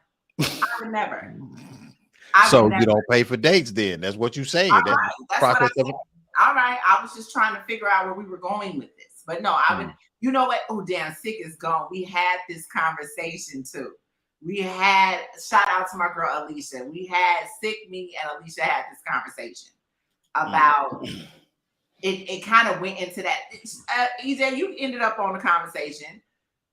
We ended up talking about that, and as far as men and women roles or whatever, I'm very traditional, whereas she felt like women are supposed to let men know that they're interested. You're supposed to show something, or you're not show something, but show some type of interest, even if it comes down to you approaching the man.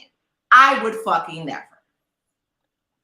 But you wouldn't blink or wink or look his way or none of that.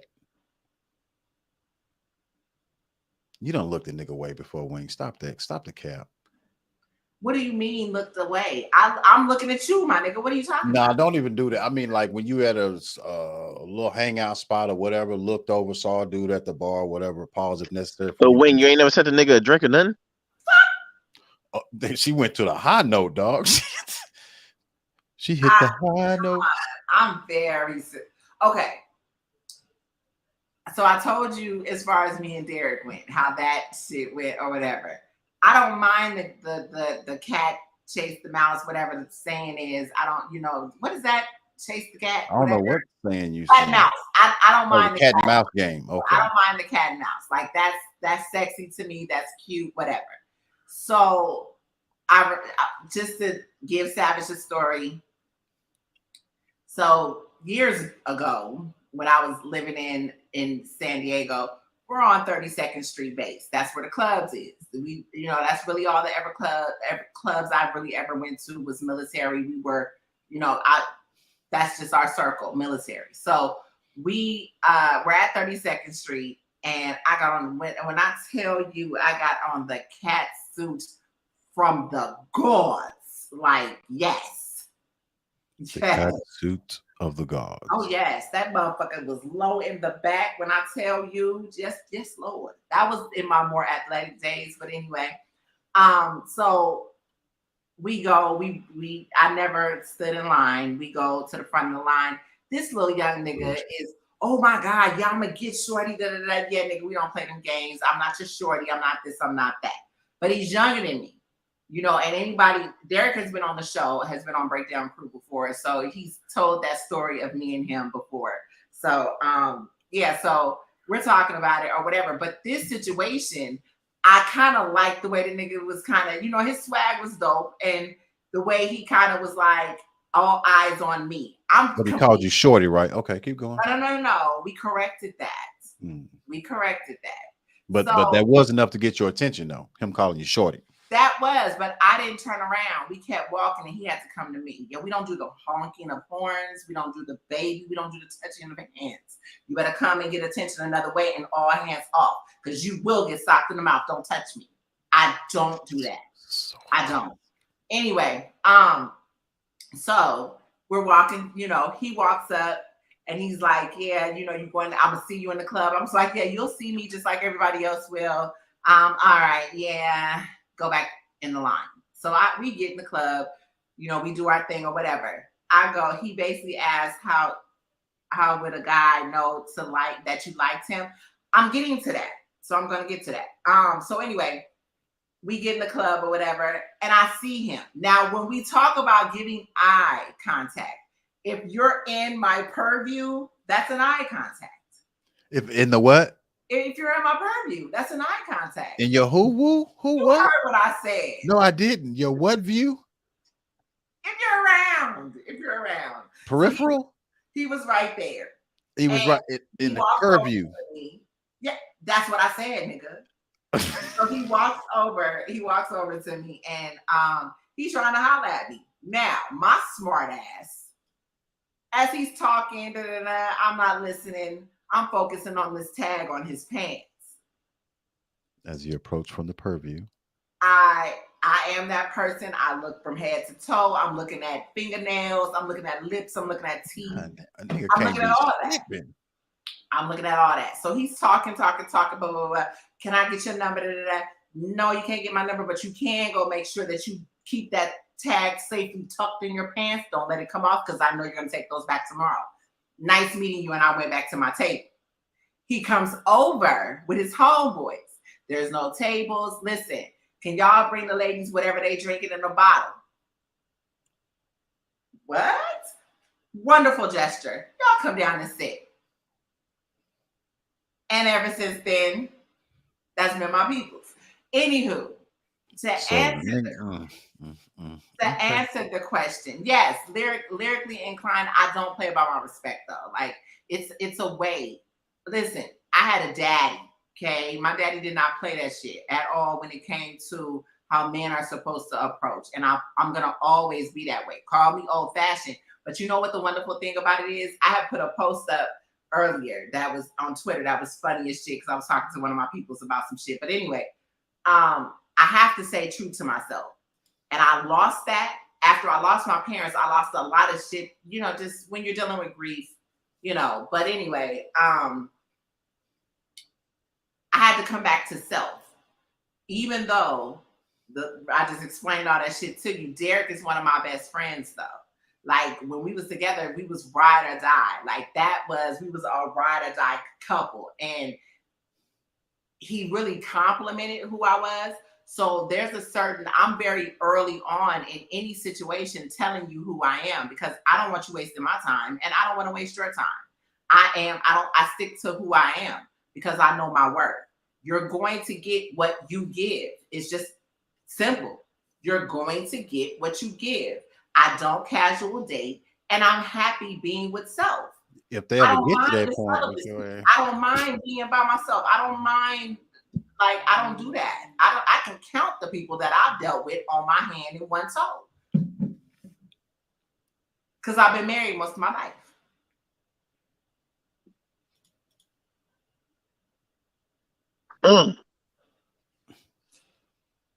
Why do I have to do that? Who says I have fun? God damn. So I do have fun. I have a lot of fun. But who's to say that I have to basically subject myself to what the status quo is? What happened to chivalry? Let's get into that. Savage, where you at?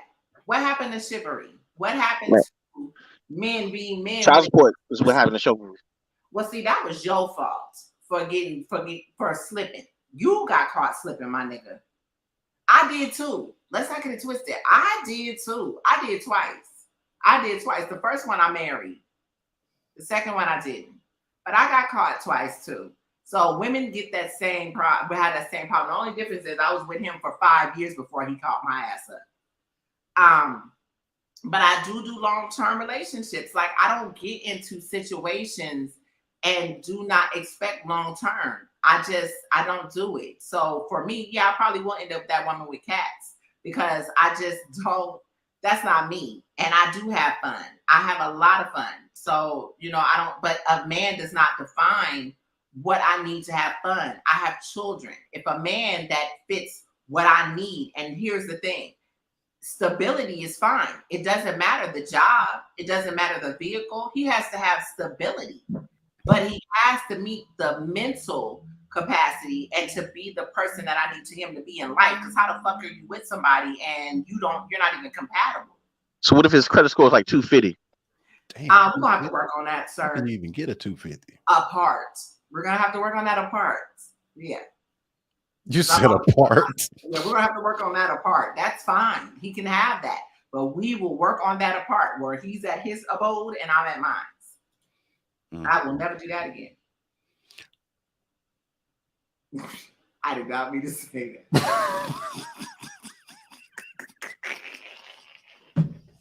I'm sorry. It's wine. She is loosening up right now, right before your very eyes. I am. I mean, I don't mind talking. I mean, everybody seems to want to know what the hell we ain't got going on. So here it is. I'm a very regular person, but I have a lot of standards that aren't bad standards. It's just bad standards for today. And I would never compromise. And I'm going to tell you another reason why I won't compromise. I've done that already, but I have 2 daughters that I'm raising. So I cannot compromise. I will not compromise on how I feel a man is supposed to treat a woman in today's society, because you got so many motherfuckers, these broads running around here talking about I'm independent, I'm this, and I'm all these different things, and they don't know when a nigga is opening a door for you that he's being chivalrous. The fuck is wrong with these dumbass broads? Yeah. Well, I mean, nowadays it comes down to what you want and preference now. You know what I mean? Everybody wants something different. So you gotta actually said 250. Love is transactional. Love is transactional in 2023. It's all about money. Everything's transactional. Definitely about money. You always want to build with the person that you're with. You always want to build, and people do have dream. It's a difference between somebody who has ambition and somebody who has a dream. A dreamer is just going to keep his head in the clouds. A go-getter is a motherfucker that's going to put together a plan or allow you to help him put together a plan, and he's going to go get that. Just like we plan to be here every Thursday night, continuing. Every Thursday night. We're not gonna always talk battle rap. We're gonna get to know y'all. We're gonna get to know y'all. And let y'all know us. We're gonna learn you something, just a little. Come here every Thursday, and if you see my brother Jacob, shoot that nigga in the head. I got a T-shirt for you. You know what? Lyrically inclined. Listen, not only do they make dating harder, people forgot how to have conversation. This is why I feel the way that I feel. People get caught up in social. It's Corona really, while it was so many people who passed away from that pandemic, it really hurt us as a people, not just Black people in general. People forgot how to be social. People forgot how to talk, approach people. Like, it's like in 2 years, we completely forgot how to coexist. Everybody's on the internet, and you can pretty much say whatever it is that you want to say to someone. And when you get in the streets, it's like you don't know how to be yourself. People forgot how to be themselves. More women need to set the standards and vet. Girl, listen, I am that 90-day girl. 90 days. No, I was just, hey, whatever floats your boat. I'm that Whatever 90. floats your boat. But you know what? The dating thing is different. You know, the older you get, you know what I mean? Like, my fiance now, it was almost like reading each other's resumes. Like, okay, I got this going on. I got this going on. You got this going on. I got this going on. I got this going on. You fuck with it? I fuck with it. All right, let's do this shit. You know what I'm saying? It was like. But EJ, sometimes you just know. Oh, there go Ray. What's up, my good brother? What's good? Make your move. Said if she's fine, I can work with a 250. Tell the truth, shame the devil. And it could be that she got 250 because she dressing that fine ass in Dior every other weekend, and you about to be paying for that. Tell the truth. 90 days, sir, for anything. You're not coming to my house. You're not meeting my children. You're not doing anything. I hear you. I hear you. That definitely on the one when you have children. Yeah, 90 days. Yeah, that's the difference, though. I mean, well, no, it really wasn't the difference. But you know, men is like, we ain't gotta go to your house. We ain't gotta meet your children. We ain't gotta meet your mom to do none of that. I ain't waiting 90 days for nothing. 90 days sounds crazy. No. You mean 90 days to meet the kids? I'm talking about you ain't gotta wait 90 days for the other stuff, like the Georgia. Right, but you're going to. Oh, damn. Well, for anything. Thank God I'm engaged already. I ain't waiting. So I was in the car driving home from the movies. I was listening to some of this stuff that y'all was talking about. You heard about my date? Yeah, I heard about the date and the dude with the tag and all that stuff. Yeah, I heard about it. That was Derek. Derek was on the show. I talked to Derek before on the show. Yeah. So man, y'all need to make them wait. Otherwise, you'll be like Savage with 2 pullouts and no Make them wait. I mean, I can get with the waiting. The internet. If you're in especially if you're in a situation where you've dated and you're used to things happening so quickly. So then if you decide to say, okay, let me take it a different route, maybe a different route will work a little bit better for me. Like it ain't nothing to wait, in my opinion. So, and if it's worth it, man, shit, right. I mean, enjoy. Listen, does it require sex to enjoy someone for real? What kind of question? Yes. No, to enjoy a woman, it requires sex. No, I ain't never enjoyed. You enjoy company of your mother, your daughter, your aunties, and it does not require that, sir. You can enjoy a woman's company without that. Yes. But when you talk about, you really can. When you talk about what you want to have and what makes a man feel totally close with a woman, that's one of those things, especially when the vibe is right. Like, I'm not going to say 90 days and I would never tell a woman how long she need to wait, but there's a certain vibe where you feel like, you know, certain things have happened to where it don't matter what the date count is. It's just like, I mean, because here's the thing with my youngest daughter's father. Again, that was 90 days, and I mean, we're not together now. You know what I mean? But when we were, it was like, it was so like, that was my best friend. He just had issues that ended up, you know, throughout the years, because you never really know somebody until you live with them. And then once I moved, you know, once he moved in with us, it was kind of like, you know, shit was good for a little while, but then things started to happen that you wouldn't know until time. You know what I mean? And even then we could have gotten over that hump, but unfortunately, I know me. Put it like this. I know who I am. That's the other reason. I need somebody to fully know who I am, because again, I don't social date. I'm so used to being in relationships that I don't, you know, I know Lil P was talking about why not have fun or whatever. And it's cool to have fun, but that don't mean that I'm giving up the nappy dugout either to have fun. Man, listen, right? That sounds good, right? And I love all that Christian mingle, right? That Christian mingle is a wonderful That's not thing. Christian mingling, though. What you talking about? We can but go ahead, together. Savage. Go ahead. We can read some scriptures. We can kumbaya and hum. I'll tell you this. It's only so many breakfast dates we gonna go on. So many dinner dates we gonna go on.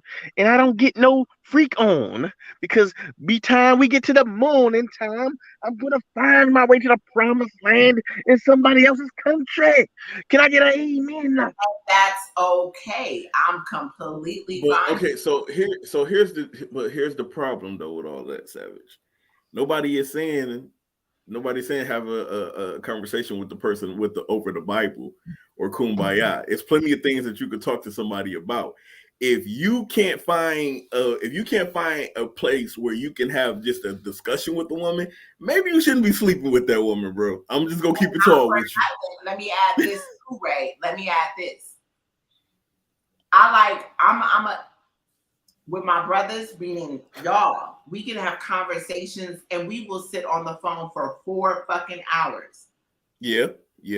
My relationships, it has been that way, where we're talking about everything across the sun. Yeah. I work in a professional environment. I'm not bringing Lil Yachty or any of the rest of them niggas to the Christmas dinners. You see what I'm saying? So when it comes to a person that I'm dealing with, I need to make sure, so it's not about the whole sex part of it. It's about making sure that you blend in what I got going on, because you're not walking into my office party on some ignorant shit. No, sir. Sorry. So you might be the person looking for something other than that. You want me to do it right? I'll do it right. I'll do it right. No. So to lyrically incline, you said, I don't understand why women think we should wait. Nobody is telling you to wait. Right. Nobody is putting the gun to your head and telling you to wait. You choose to wait. I'm telling you what my standard is. If a woman tell you her standards is 90 days, it is up to you to say, I'm going to wait, or no, that's too much for me. I got other things to do. Nobody is putting the gun to your head. Hold on. Let me just say this real quick. Nobody is putting the gun to your head to do this. Just like for instance, nobody was putting a gun to my man head that was paying to go to all of them live battles, and then he's all of a sudden talking about something he needed to get paid back for going to all of these live battles. Nobody put a gun to his head, told him to get on no plane and do all that other stuff. So nobody is telling you to wait. He said, I think we should wait. Women is not thinking that you should wait. No, they're telling you what their standards are. Yeah, I'll tell you this. Right, that's my. But what I'm saying about the standard is where it's flawed is a nigga that'll play you in 9 days, it'll be the same nigga that'll play you in 90. And no, listen, but here's the thing. Okay, so I say 90 because that's how it was. However, you're right. But the person that I have been, as I said, I'm the person that I am. I'm okay with just me. You see what I'm saying? I'm not a needy person where I have to be with somebody. So and a lot of times I dodge the ignorant bullet a lot of times. Sometimes, I've had a couple of misses, but for the most part, men don't really approach me because I get the whole, intimidation shit. So most people, when they approach me, they know that they need to be on their shit. They know that, you know what I mean? Wayne don't strike me as this. Wayne doesn't strike me as that.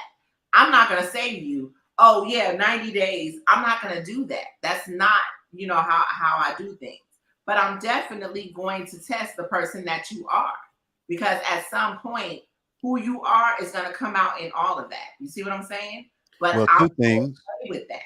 Two things, Wayne. One, to touch on that point, I've always said that when you're dating people and meeting people, the person you meet at first is just a representative. You don't really get to see who that person is until a certain amount of time. Love is only proven by time. It ain't proven with actions, works, and none of the words, none of that shit. It's only proven by time. You know what I'm saying? And thirdly, if it take 90 days, shit, don't fuck with it after like day 2 and holler back around day 87. So to respond, bro, day 87. To respond to what Savage respond to what Savage said and what Lyrically Inclined said, where he says waiting. Savage said it don't matter if it's 90 days or 9 days, that person's gonna be the same person. Lyrically Inclined said waiting does not solve anything. Technically, it does, and I'm about to tell you why. It's because EJ just said it. When you meet a person in the very beginning, you're meeting their representative.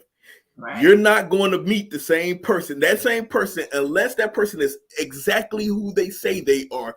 They are going to change within 90 days, and you're going to see everything you need to see about that person.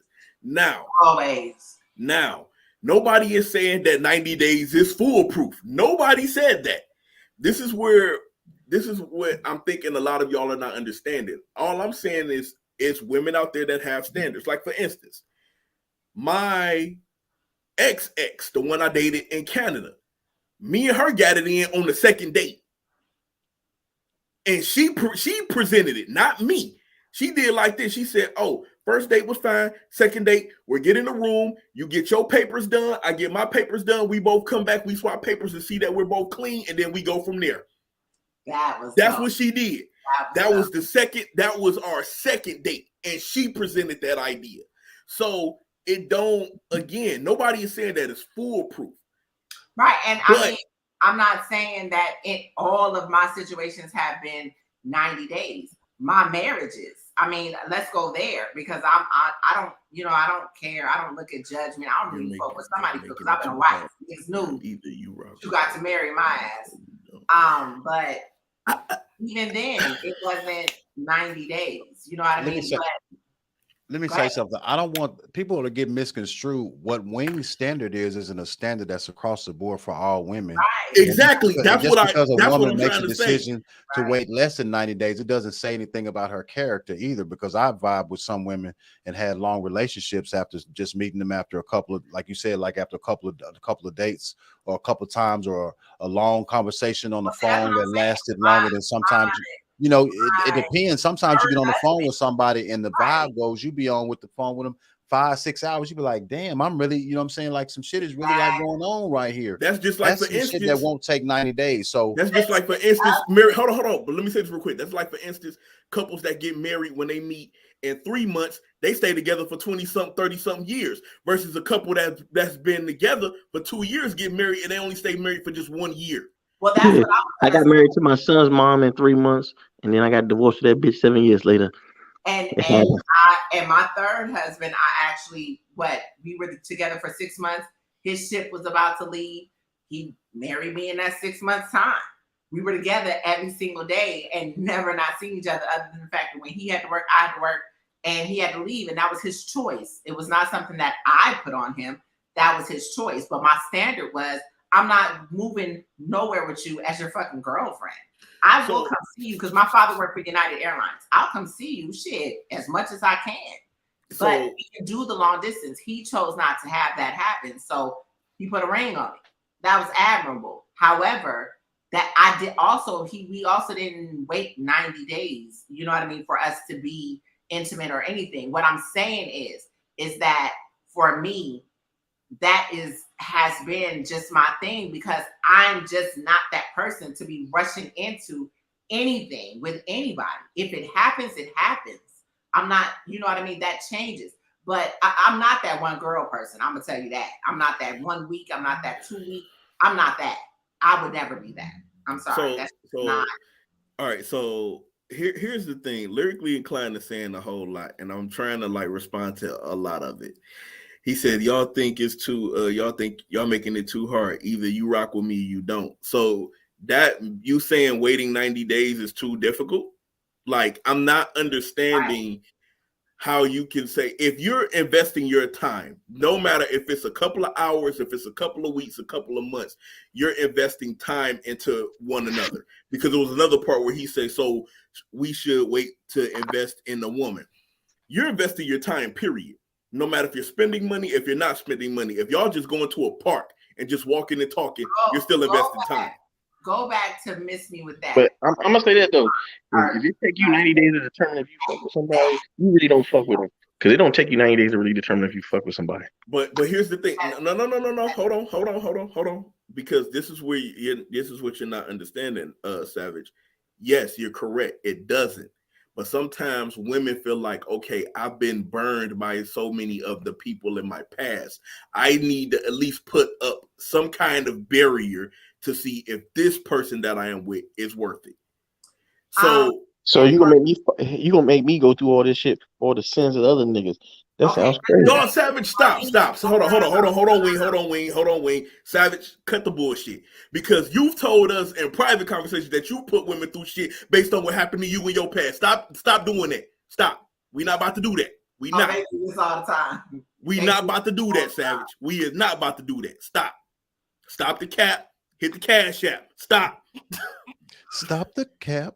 Hit the cash. Stop, Savage. We not about to do that. We not about to do that, Savage. You told us stories that you've made other women pay for the sins of us. So stop. So we gotta suffer. It don't matter about at the sin. End of the day, listen, nobody is perfect, but at the end of the day, everybody needs to do something, whatever it is, whatever kind of control that they need. Well, and let me say this too. Kind of love. Let me say this too, though, Savage. We're also in an era where, and not for nothing, it was a silent community of women and men that felt like the way you get over your last was get up under another. Which I think is stupid. That is now the same sentiment 20 times over. That ain't how you do that shit. No, Work you on really yourself. don't. Look at the motherfucking man or woman in the mirror. Can I say something? And Because Wayne, hilarious about Wayne, just like you have a standard that's 90 days, Savage can have his own standard that's like, hey, after I done spent so much money on you or taking you on so many dates, either you putting out or I'm moving on. That's his standard. And you know what? I'm not knocking that standard. I'm not knocking that standard. But if you approach a woman and she say, yo, I want to wait 90 days, why is this a big argument? Well, I'm not me. I'm personally. No. I'm not saying you. I'm not saying you, Wayne. I'm just saying if Savage was to meet a woman and a woman say that, like, what is the big argument? It's not an argument because I wouldn't deal with a woman who's going to tell me that, because to me, we're grown. So it's like you don't put no time limit. I feel like if you're with somebody, it should be a natural progression. And whenever it feels right, is when it feels right. But you shouldn't put no time limit. You can say it feels right 2 months. You can say it feels right after the first date, and she can say no. Right. Then she must not be the right one. After the first date, bro? She's not putting out. If I feel like the time is right and you don't, then we probably ain't on the same accord. You need to get somebody that's equally yoked. You missing your blessing. So here's the whole thing. And this is why I've always had this theory. And this is how we raise our children ass backwards. And this is my theory. And this has always been my theory. When we get our daughters, we tell them, do not let any man put their hands on you. Let them earn you. Blah, blah, blah, blah, blah. You know what we tell our sons? Go have fun. Go sow your royal oats. So when you got one woman that's gripping on to their body like this, and then you got them telling their sons, go do this.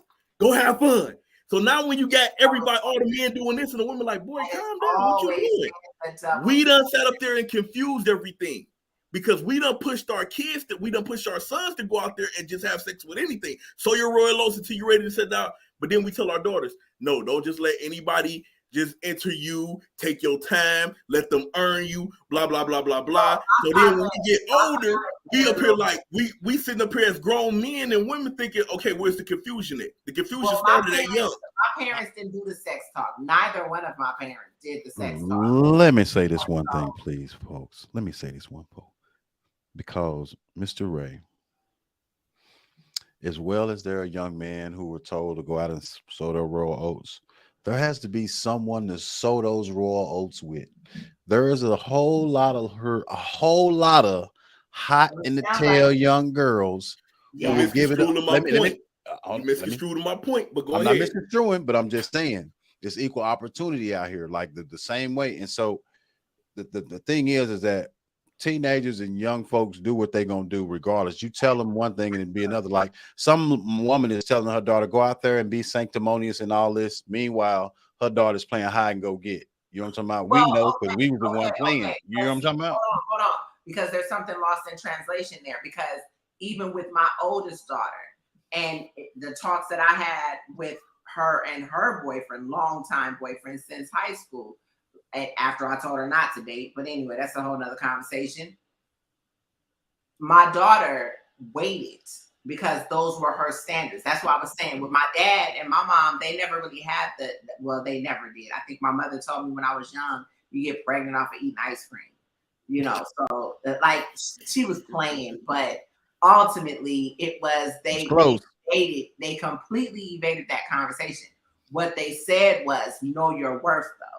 And in that particular era, the way girls was going so quickly, it was like, you do realize, you learn that. You do realize that, you know, while you in school, there's a puppy love. It's puppy love.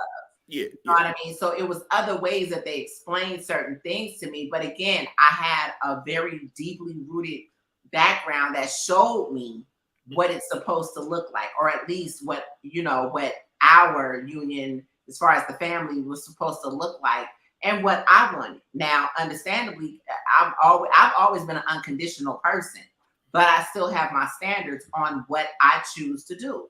But I'm okay with that, because if I am to be by myself, I mean, everybody wants to be with someone, but we're talking about people who say, hey, I want to do what I do for this amount of time, and when I'm bored, I'm bored.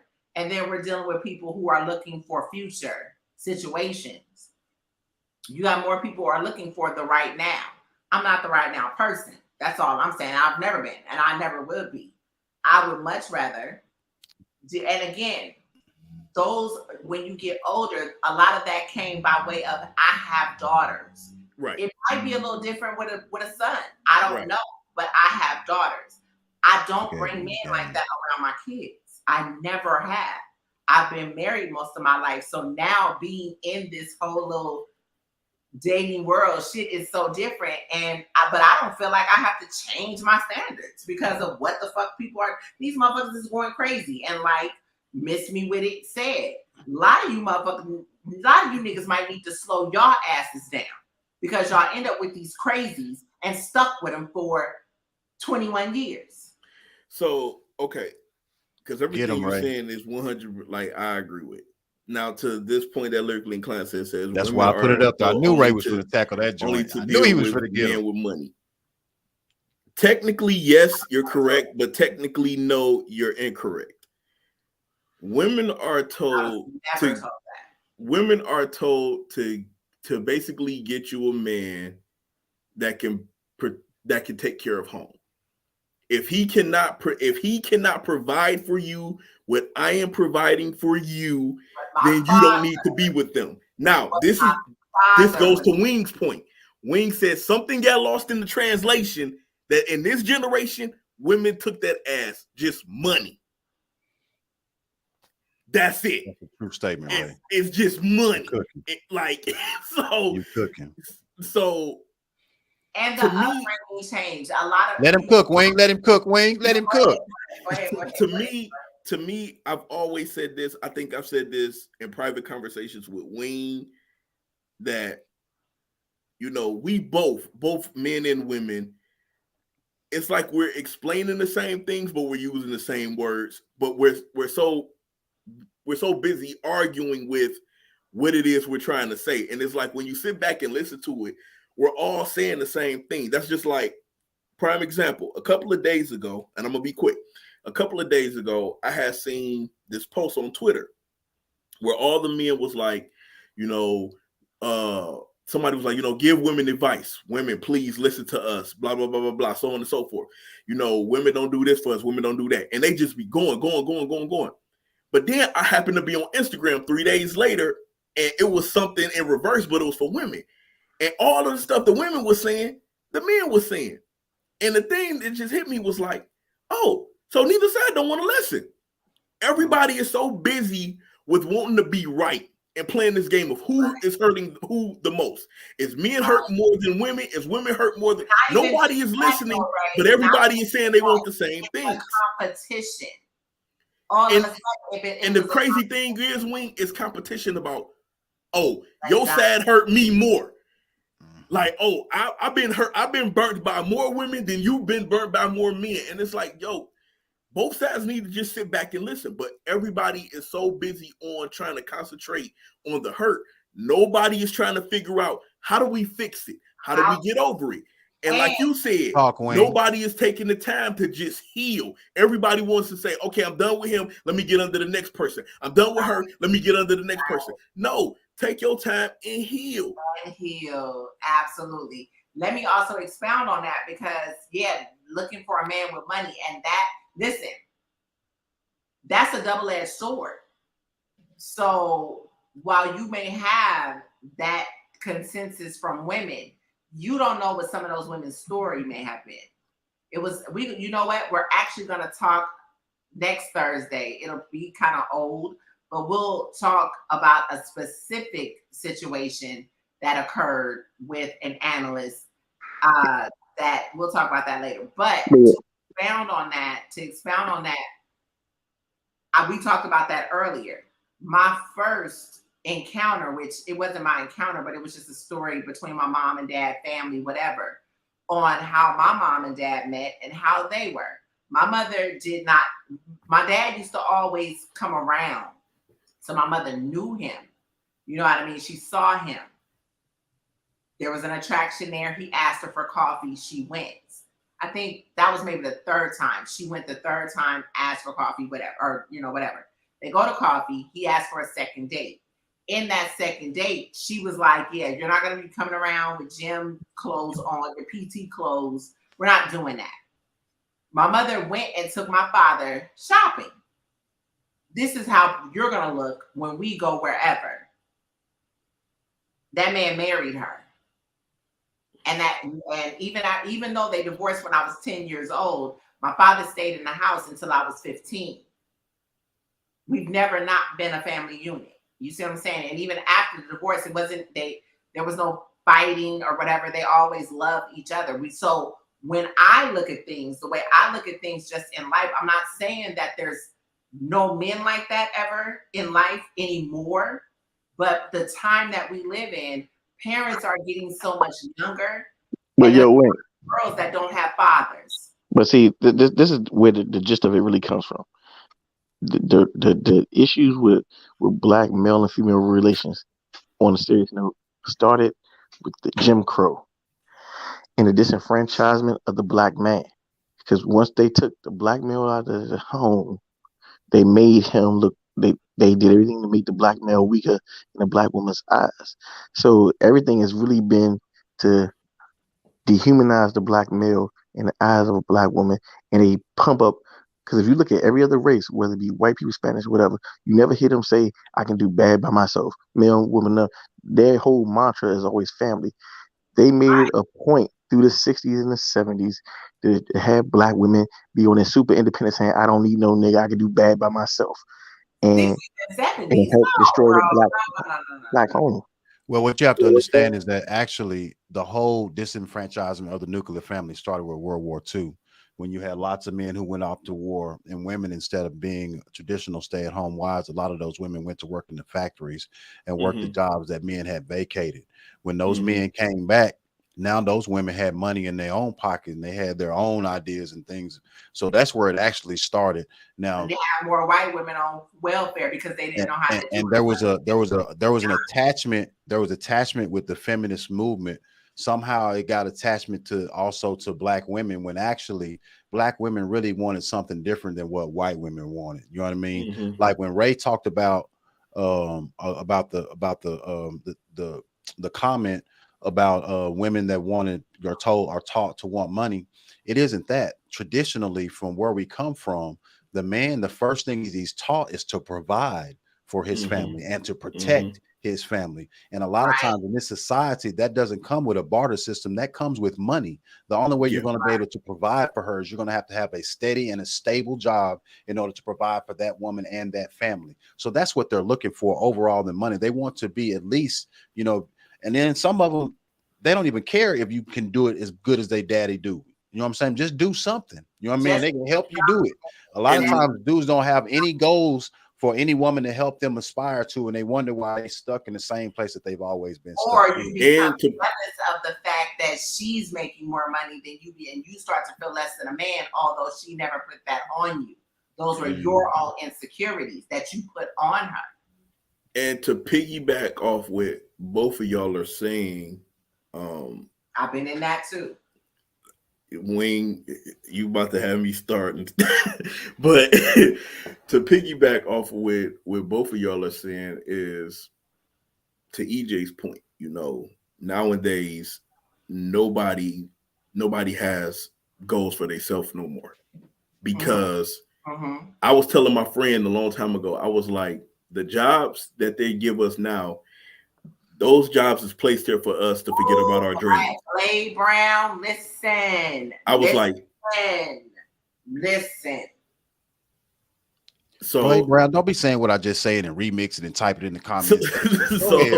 So my thing is, I was telling my homeboy, because my homeboy been working at Chrysler for almost like 10 plus years, and he makes pretty good money, but his passion is photography. I've been knowing this man since 2001 when me and him became best friends, and we've been boys since. And I told him, I said, for some reason, these jobs, because I mean, I make pretty good money at Lowe's being a department supervisor, but I said, yo, man, these jobs is placed here for us to forget about our dreams. I was like, because we need to pay our bills. We need to make sure we got kids, so we got to make sure that they're eating. We got to make sure if we got a significant other, the roof is over their head, and so on and so forth. And I was like, you do all this much work and you don't have enough time to grab your camera and go just shoot. I was like, you really don't. You don't have the time to do it or whatever. And then we get so caught up in the cycle that we forget to try to live our dreams, because we're busy either sleeping or we're busy still trying to go pay bills and work and so on and so forth. We don't have time. We got to raise the kids, and so on and so forth. So like, even to Wing's point, or to Blade Brown's point, and even to your point, EJ, when the women, I tell people all the time, women more or less, when they're in a relationship, they are dealing with the world that's whooping their ass. They don't want to come home to beefing with their significant other. They need you to be their protection. You need to be the sanctuary for peace. Also, my shoulders too. Yeah, like the world is already got their foot on black men and black women necks. Right. We don't need to be walking in home beefing with our significant others while we just got done beefing with the world. This should be our sanctity of peace on both ends. So like, for instance, go ahead. I'm sorry. No, just real quick. For instance, and we know the story of what happened with me and my ex-fiance, but when it is women out there that don't care, it's literally women out there that don't care if they make more money. But my ex-fiance, because she was making only $3 more than me, threw that shit in my face, that she was making $3 more than me. And that was crazy. So this whole thing, again, it's just something that's been lost in translation. It really has. And it's like, every time I be seeing black men and black women arguing on Twitter, I always leave one comment. And to this day, nobody has never commented on. I say, you mad, we're mad. How do we fix it? How do we heal? And that's the only comment I leave. And nobody never responds to that comment. I've been back on Twitter, I don't know how many months, and I came across so many posts that I leave that one comment every time, and nobody has ever answered my question.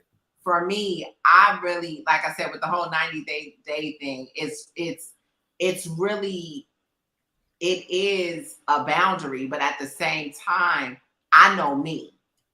I am completely abreast of the person that I am. Everybody can't deal with me. I know this. My relationships, whether it was whatever it was, I know me. As Blade said, going back to his point about the women want protection too. Absolutely. I know that I can be a very strong-minded person though. And I know that that ain't always easy to deal with. I can be submissive. However, I'm a go-getter and I expect you to be the same. It's not that I'm too independent for what you're trying to do, but like we were talking about, and getting to know people. If you are not paying attention to what that person is saying to you, and you just so haphazardly to end up in this relationship with this person, but you kind of, got blindsided because you was feeling her or you were feeling him, and you never really paid attention to what actually was being said to you in that particular moment. You end up with this person and it's kind of like, damn, I wasn't expecting this, or I wasn't expecting that, or whatever the case may be. And then you find yourself feeling inferior. Like you said, how do you fix that? You're not wanting to talk. People aren't utilizing therapy, or I don't feel like a relationship necessarily has to have therapy. There are issues that people do. But when you're dealing with women who are learning because they're dealing with certain things, or women who grew up, my father, although I had a little brother, my father raised me to be a protector. It took for Derek to tell me that. He was like, they had to have known your father. Different people or different relationships. He said they had to have known your father to know who you are and why you're the way you are. Your father raised you to be a protector. While he was saying, again, I explained to y'all how my mother and father met each other. My father went from the military to United Airlines. We had been at United Airlines for 40 years once we, before he passed away. But that's how he raised me. He raised me to say, look, you bring both of them. You bring kids into this world. I don't give a fuck what you do. Your life can halt. It's about them babies or a baby or whatever situation you're in. Like you said, we work to pay bills. We work to do this. Relationships, we don't need you feeling like, oh, I'm inferior because you make $3 more than me or $3 less than me. If there are kids in that house, that's what matters. So knowing the person that you're dealing with, the struggles that they're dealing with, it's about making sure that somehow niggas forgot about being equally yoked with a person. We forgot about conversation and communication, and everybody is always rushed to arguments because you don't like how this person said this, or you're not listening to what this person is trying to say. You want to do it by yourself, but you're costing more money. A lot of shit is too much. Like you said, it's too much stress in the fucking world already to be sitting up here arguing about the most frivolous shit, and then you forget what you was arguing about 3 days later. But you mad for no reason. I don't know. It's like relationships got really fucking petty in the past 10 years. I don't really know. It has. Like, shit is crazy to me. It has, because even in my relationship, even in my marriages, I didn't argue. Like, I've argued in most more recent relationships than I've ever argued in my marriages. Like, what the fuck? Because I think people is just so busy with wanting to be right versus what can we do to fix this and make sure that it never happens again. Not saying you particularly, but I feel like that's where we're going, because everybody wants to be right. And like I said, nobody wants to listen to either side. Because I'm like, if I'm sitting back and I'm reading the same thing, if I'm reading all of the plights from a woman and they're matching all of the plights from a man, okay, so what's the problem? Why is we not talking and figuring this out? Because y'all have the same similar plights, but people are so busy with wanting to be right. People are so busy with wanting this person to be wrong that it's like nothing ever gets fixed. So it's like, no, let me keep it. over to the grass looking greener on the other side because you don't want to fix what's going on in your house. No, you're absolutely right about that. Many people have done the grass is greener on the other side situation. Like, I mean, it was fake grass. It was plastic. But that's the thing, like, you know, and I'm gonna give this little tidbit right now. When I was going through my my situation with my ex-fiance, Wing was there for me, Danny was there for me, and it was so many other people that was there for me at the time. This fool said I got hacked. So I had to move back to Detroit. Wing was there throughout the whole thing.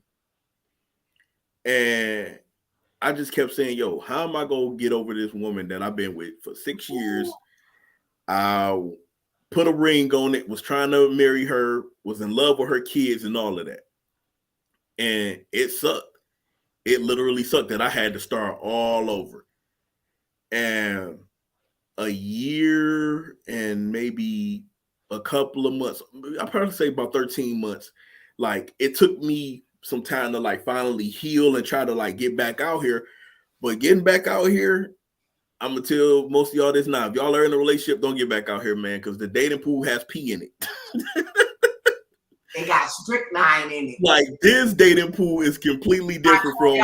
Hold on, you and Ray about to depress the shit out of me. Y'all No, not but gonna do that. but- Hold on, no. EJ, real shit. Because I'm gonna tell you this. I'm gonna tell you this.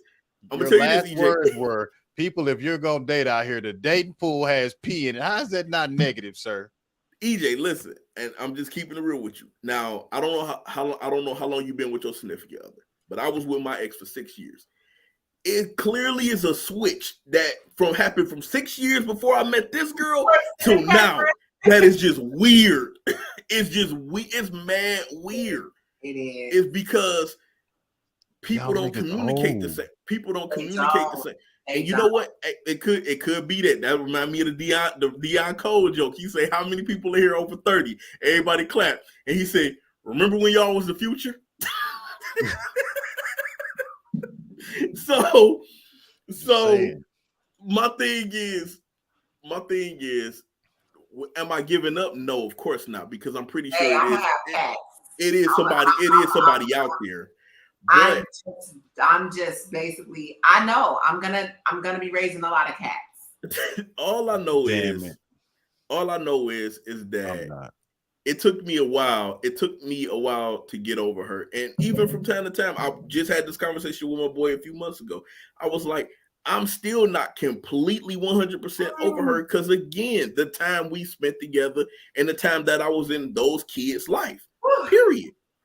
So you preaching. I was like, the only thing I can do is keep moving, because trust and believe, it really was a hit to my jaw when it was like, after we split, I'm taking all this time to heal. And within 3 to 4 months, she was with a new dude. I was like, damn, like you can move on fast as hell. Like that's the part right there. Y'all can't tell people how to get over heartache. But let me hit you with this, Wing. When me and her was just friends, before we had ever did anything, she already pre-warned me, but it flew over my head because we was just friends. She told me, she was like, "Oh, I'm the kind of woman I could love you today, and I could pretend like I never met you tomorrow." That's crazy. Virgo tendencies. Woo. She's a Sagittarius, actually. Taurus. I was speaking from experience. I'm a Virgo. Oh. But that was, so it was like when she did it, I had to go back, and it had hit me like, remember when she said, when y'all was just cool, that she can do that. And I was like, yo. And then I'm sitting up here saying to myself, well, can I turn back to old Ray when I was 19 and not caring? Can I be old Ray when I was 19 and didn't have all these feelings? And somewhere between the age 22 and 23, I grew a conscience. And now all of a sudden, everything bothers me. Nah. When I was younger, your eyes be welling up when you see them when you see the movies, you be like, damn. Right. Okay, niggas be behind the door, sliding down the back of the door, snotting and shit. Hell Like that, No, I ain't dog. And I snotting sit and up here shit, like, man. yo, I ain't man, did that, man. when I was 19, 20, 21, I was like, I didn't have a care in the world. Nothing bothered You me. dead in a fetal position. Now all Ray, of a I was sudden, watching like Faces of Death. I could watch people get hit by buses and all type of stuff. Nothing. You know what I'm talking about? Let a Now- dog die in the movie. I'd be like, damn, that poor little dog, he just lost his life. dog, listen, bro. I just watched Guardians of the Galaxy. Y'all was seeing what that dude was doing to them damn animals. Hey, I'm no like, spoilers, damn. sir. No spoilers, sir. No spoilers, sir. I'm going All to right. see that joint. I'm going to see But- that joint with my daughter. But all seriousness aside, man.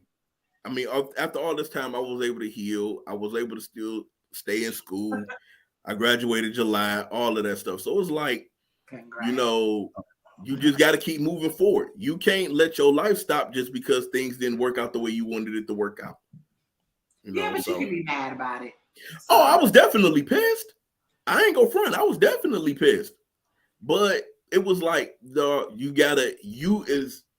like I said, It's one of about the the time invested. That's the shit that be pissing me off. Like, Yeah. You can't get it back. Cannot get it back. Cannot get time back. And the only thing that was going through my mind was the children, because I knew one of them was getting ready to start football. The other one was running track and was on their way to Junior Olympics. And I'm like, damn, I was supposed to be there in the stands for the little one that was on their way to Junior Olympics and all of it. So it was crazy when all of that happened. But I was like, yo, I got to move forward. And like I said, one of the realest things my boys had said to me, because I was on Facebook Live with all of them. And one of my boys just out of nowhere was like, bro, I'm proud of you. And I was like, for what? And he was like, you ain't never paid no attention to it. He said, but bro, he was like, you went through a breakup. You had to move. He was like, you went through a breakup. You had to move back to Detroit. And you never missed one day of school. And you about to get ready to graduate. He was like, all the stuff you went through, most people would have left school and be like, yo, I can't go through it right now. He said, but you stayed focused. He was like, I'm proud of you for that, bro. And I had to sit back and think and say, damn, I really was going through some shit, but I ain't let that school shit slip me up. So, yeah, man, like, you know, this filmmaking shit, I really wanted it. I graduate this coming July with my bachelor's. And then you were able to do it because she was trying to stagnate your dream on that, too. You got to remember that. Yeah. Like, shut up. So, I mean, Like you said, congratulations, Red. You got. Hey man, salute Blade, bro, man. Salute Blade, bro. Blade. But oh man, I know y'all stayed on a little bit more time because I ended up coming in this bitch late, dog. And we thought Sick was coming back. Savage over there asleep. Yeah, so every Thursday, we're not going to be doing battle rap all the time, guys. We're going to be talking about everything, kind of like today. But you can bet believe your ass. I think I next just Thursday, there will be some battle rap involved. Oh, Wait, what you say, Savage? I said I had to let y'all talk, because you know, when I get off my male chauvinistic views, I need to let y'all have y'all counterpoints already. Because I am a card carrying member of No Ma'am. If you don't know what No Ma'am is, go look at an old episode of Married with Children.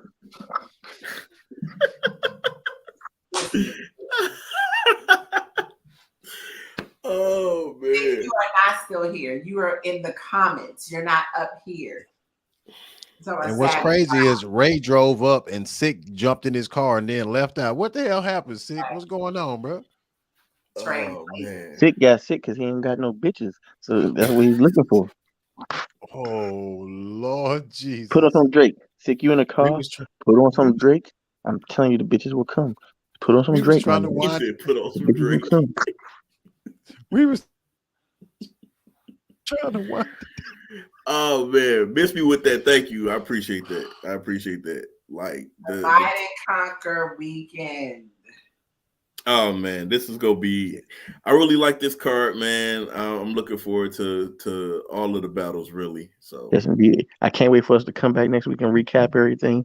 It should be fantastic festival. It's extended Black History Month. I got Mook 3-0, Charlie Clip 3-0. Why he Oh, include man. Charlie Clips and Rosenberg Raw, bro? Come on, bro. Come on, don't do that, bro. You already know, nigga. If you don't know the Man, difference Savage between, think Rosenberg Raw is white, dog. Like, yeah, ain't he mulatto? He's a mulatto. That's what they call him, right? The mix. Mulatto. He's a mulatto. But listen, right? Charlie Clips 3-0. I only spend $5 bills and pennies. What's that? What's that motherfucker? What's that motherfucker say? Dave Chappelle? Because it's all about Black history around here, baby. All about Black history. You know what I'm saying? Right. oh man. This is gonna be a great event, Wayne. So I know y'all gonna have a blast there, man. I really wish I could be. Man, for real, I gotta come to an event, man. I'm gonna come to an event, man. I Yes, really you am. do. Yes, you do. Savage, where the Said hell you Robin going? 03. I'm probably gonna pull up to the intake drink. Most likely, I'm pull up to the event. Zay 40. Damn. Zay 40, the coin toss. Or Yeah, the that's what I face said. Zay 40. Damn. Why you seldom lose like that? You talking shit. Yeah, but to any You know other how you talk, people Wayne. out there, Guardians of the Galaxy was a good movie, so I just wanted to give my take on that. It was really good, in my opinion. So How many people die, Ray? How many characters die? I can't reveal all that, but you gotta go watch out, the sir. movie. Watch out, sir. Watch out, sir. Boy, Savage Race. I'm about to go. I'm about to go watch some spoilers right now and ruin it for niggas. Six said he had Max out. Nobody listening to him. He capping. Max out Let's might be see, good, sir. bro. We about to be walking in that motherfucker like belly, sir. However you want me. I'm gonna tell the DJ. However you need me. However do you want me? However do you need me? Quick question. Back to life. Back How y'all liking the playoffs? reality. How you like the what? How you liking the playoffs, man? Man, I don't watch basketball. I ain't gonna even hold you. I watch the finals. That's Playoffs is it. fire, bro. I don't watch any other shit. But I do got I'm the really waiting till Celtics. they just. I'm really waiting till they finals against the Warriors. Oh, you said you got the Celtics and the Warriors?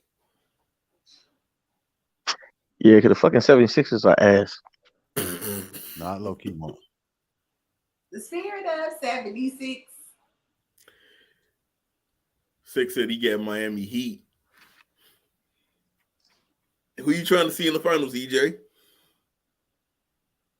He's talking about he had Bro, I want to see LeBron on the cool, bro. Like, I don't know what card you speak. Yeah, I want to see LeBron. LeBron and Boston. Them boys, I mean, Boston look tough to beat, dog. Oh, you talking about another Lakers-Boston rivalry added to the chapter? The many years that they've been facing each other? Oh, for sure. Man. And yeah, the Heat only as good as Butler's ankle right now. Oh, listen, this was my wild pick for the finals, and I know it is not going to happen this way, but this was my wild pick for the finals. I had the Lakers and the Knicks, dog. I had the Lakers and the Knicks, dog. Not gonna hold you up. I had the Lakers and the Knicks, but you know, regulators. It's everything is gonna really be all about LeBron and AD coming out the West, and yeah, I don't know. So, Sick, we're not going to the cabin until October. Thank you very much. If we don't go for my birthday this month, it's Gemini season. We don't care about any other sign. So I'm waiting for the NFL season to start back up. They finally paid my quarterback. Oh, you talking about Lamar Jackson? Yeah. How much guaranteed did he get? I forgot how much guaranteed he got, but it made him the highest quarterback. But you knew when Beckham went there and they was at the club together, you knew that the Negro was from the sign back there. I don't know how true this is, but I heard what's the name played a role in him getting his money. What's the sister name? That's Jalen Hurts' agent, the black chick. They said Lamar Jackson went to her and had her to broker the deal to get the bread. She went in there and saged the room and made that money happen. 5 years, 260 million. How much do we got guaranteed? 5 years, I'm just seeing 5 years, 185 million guaranteed. Is that the highest amount of guaranteed, or did somebody just did Yeah, that's the highest. Yep, Blade Brown, 185 guaranteed. Close. His mama. The QB will make an average of 52 million per year. Oh, but you know what that mean?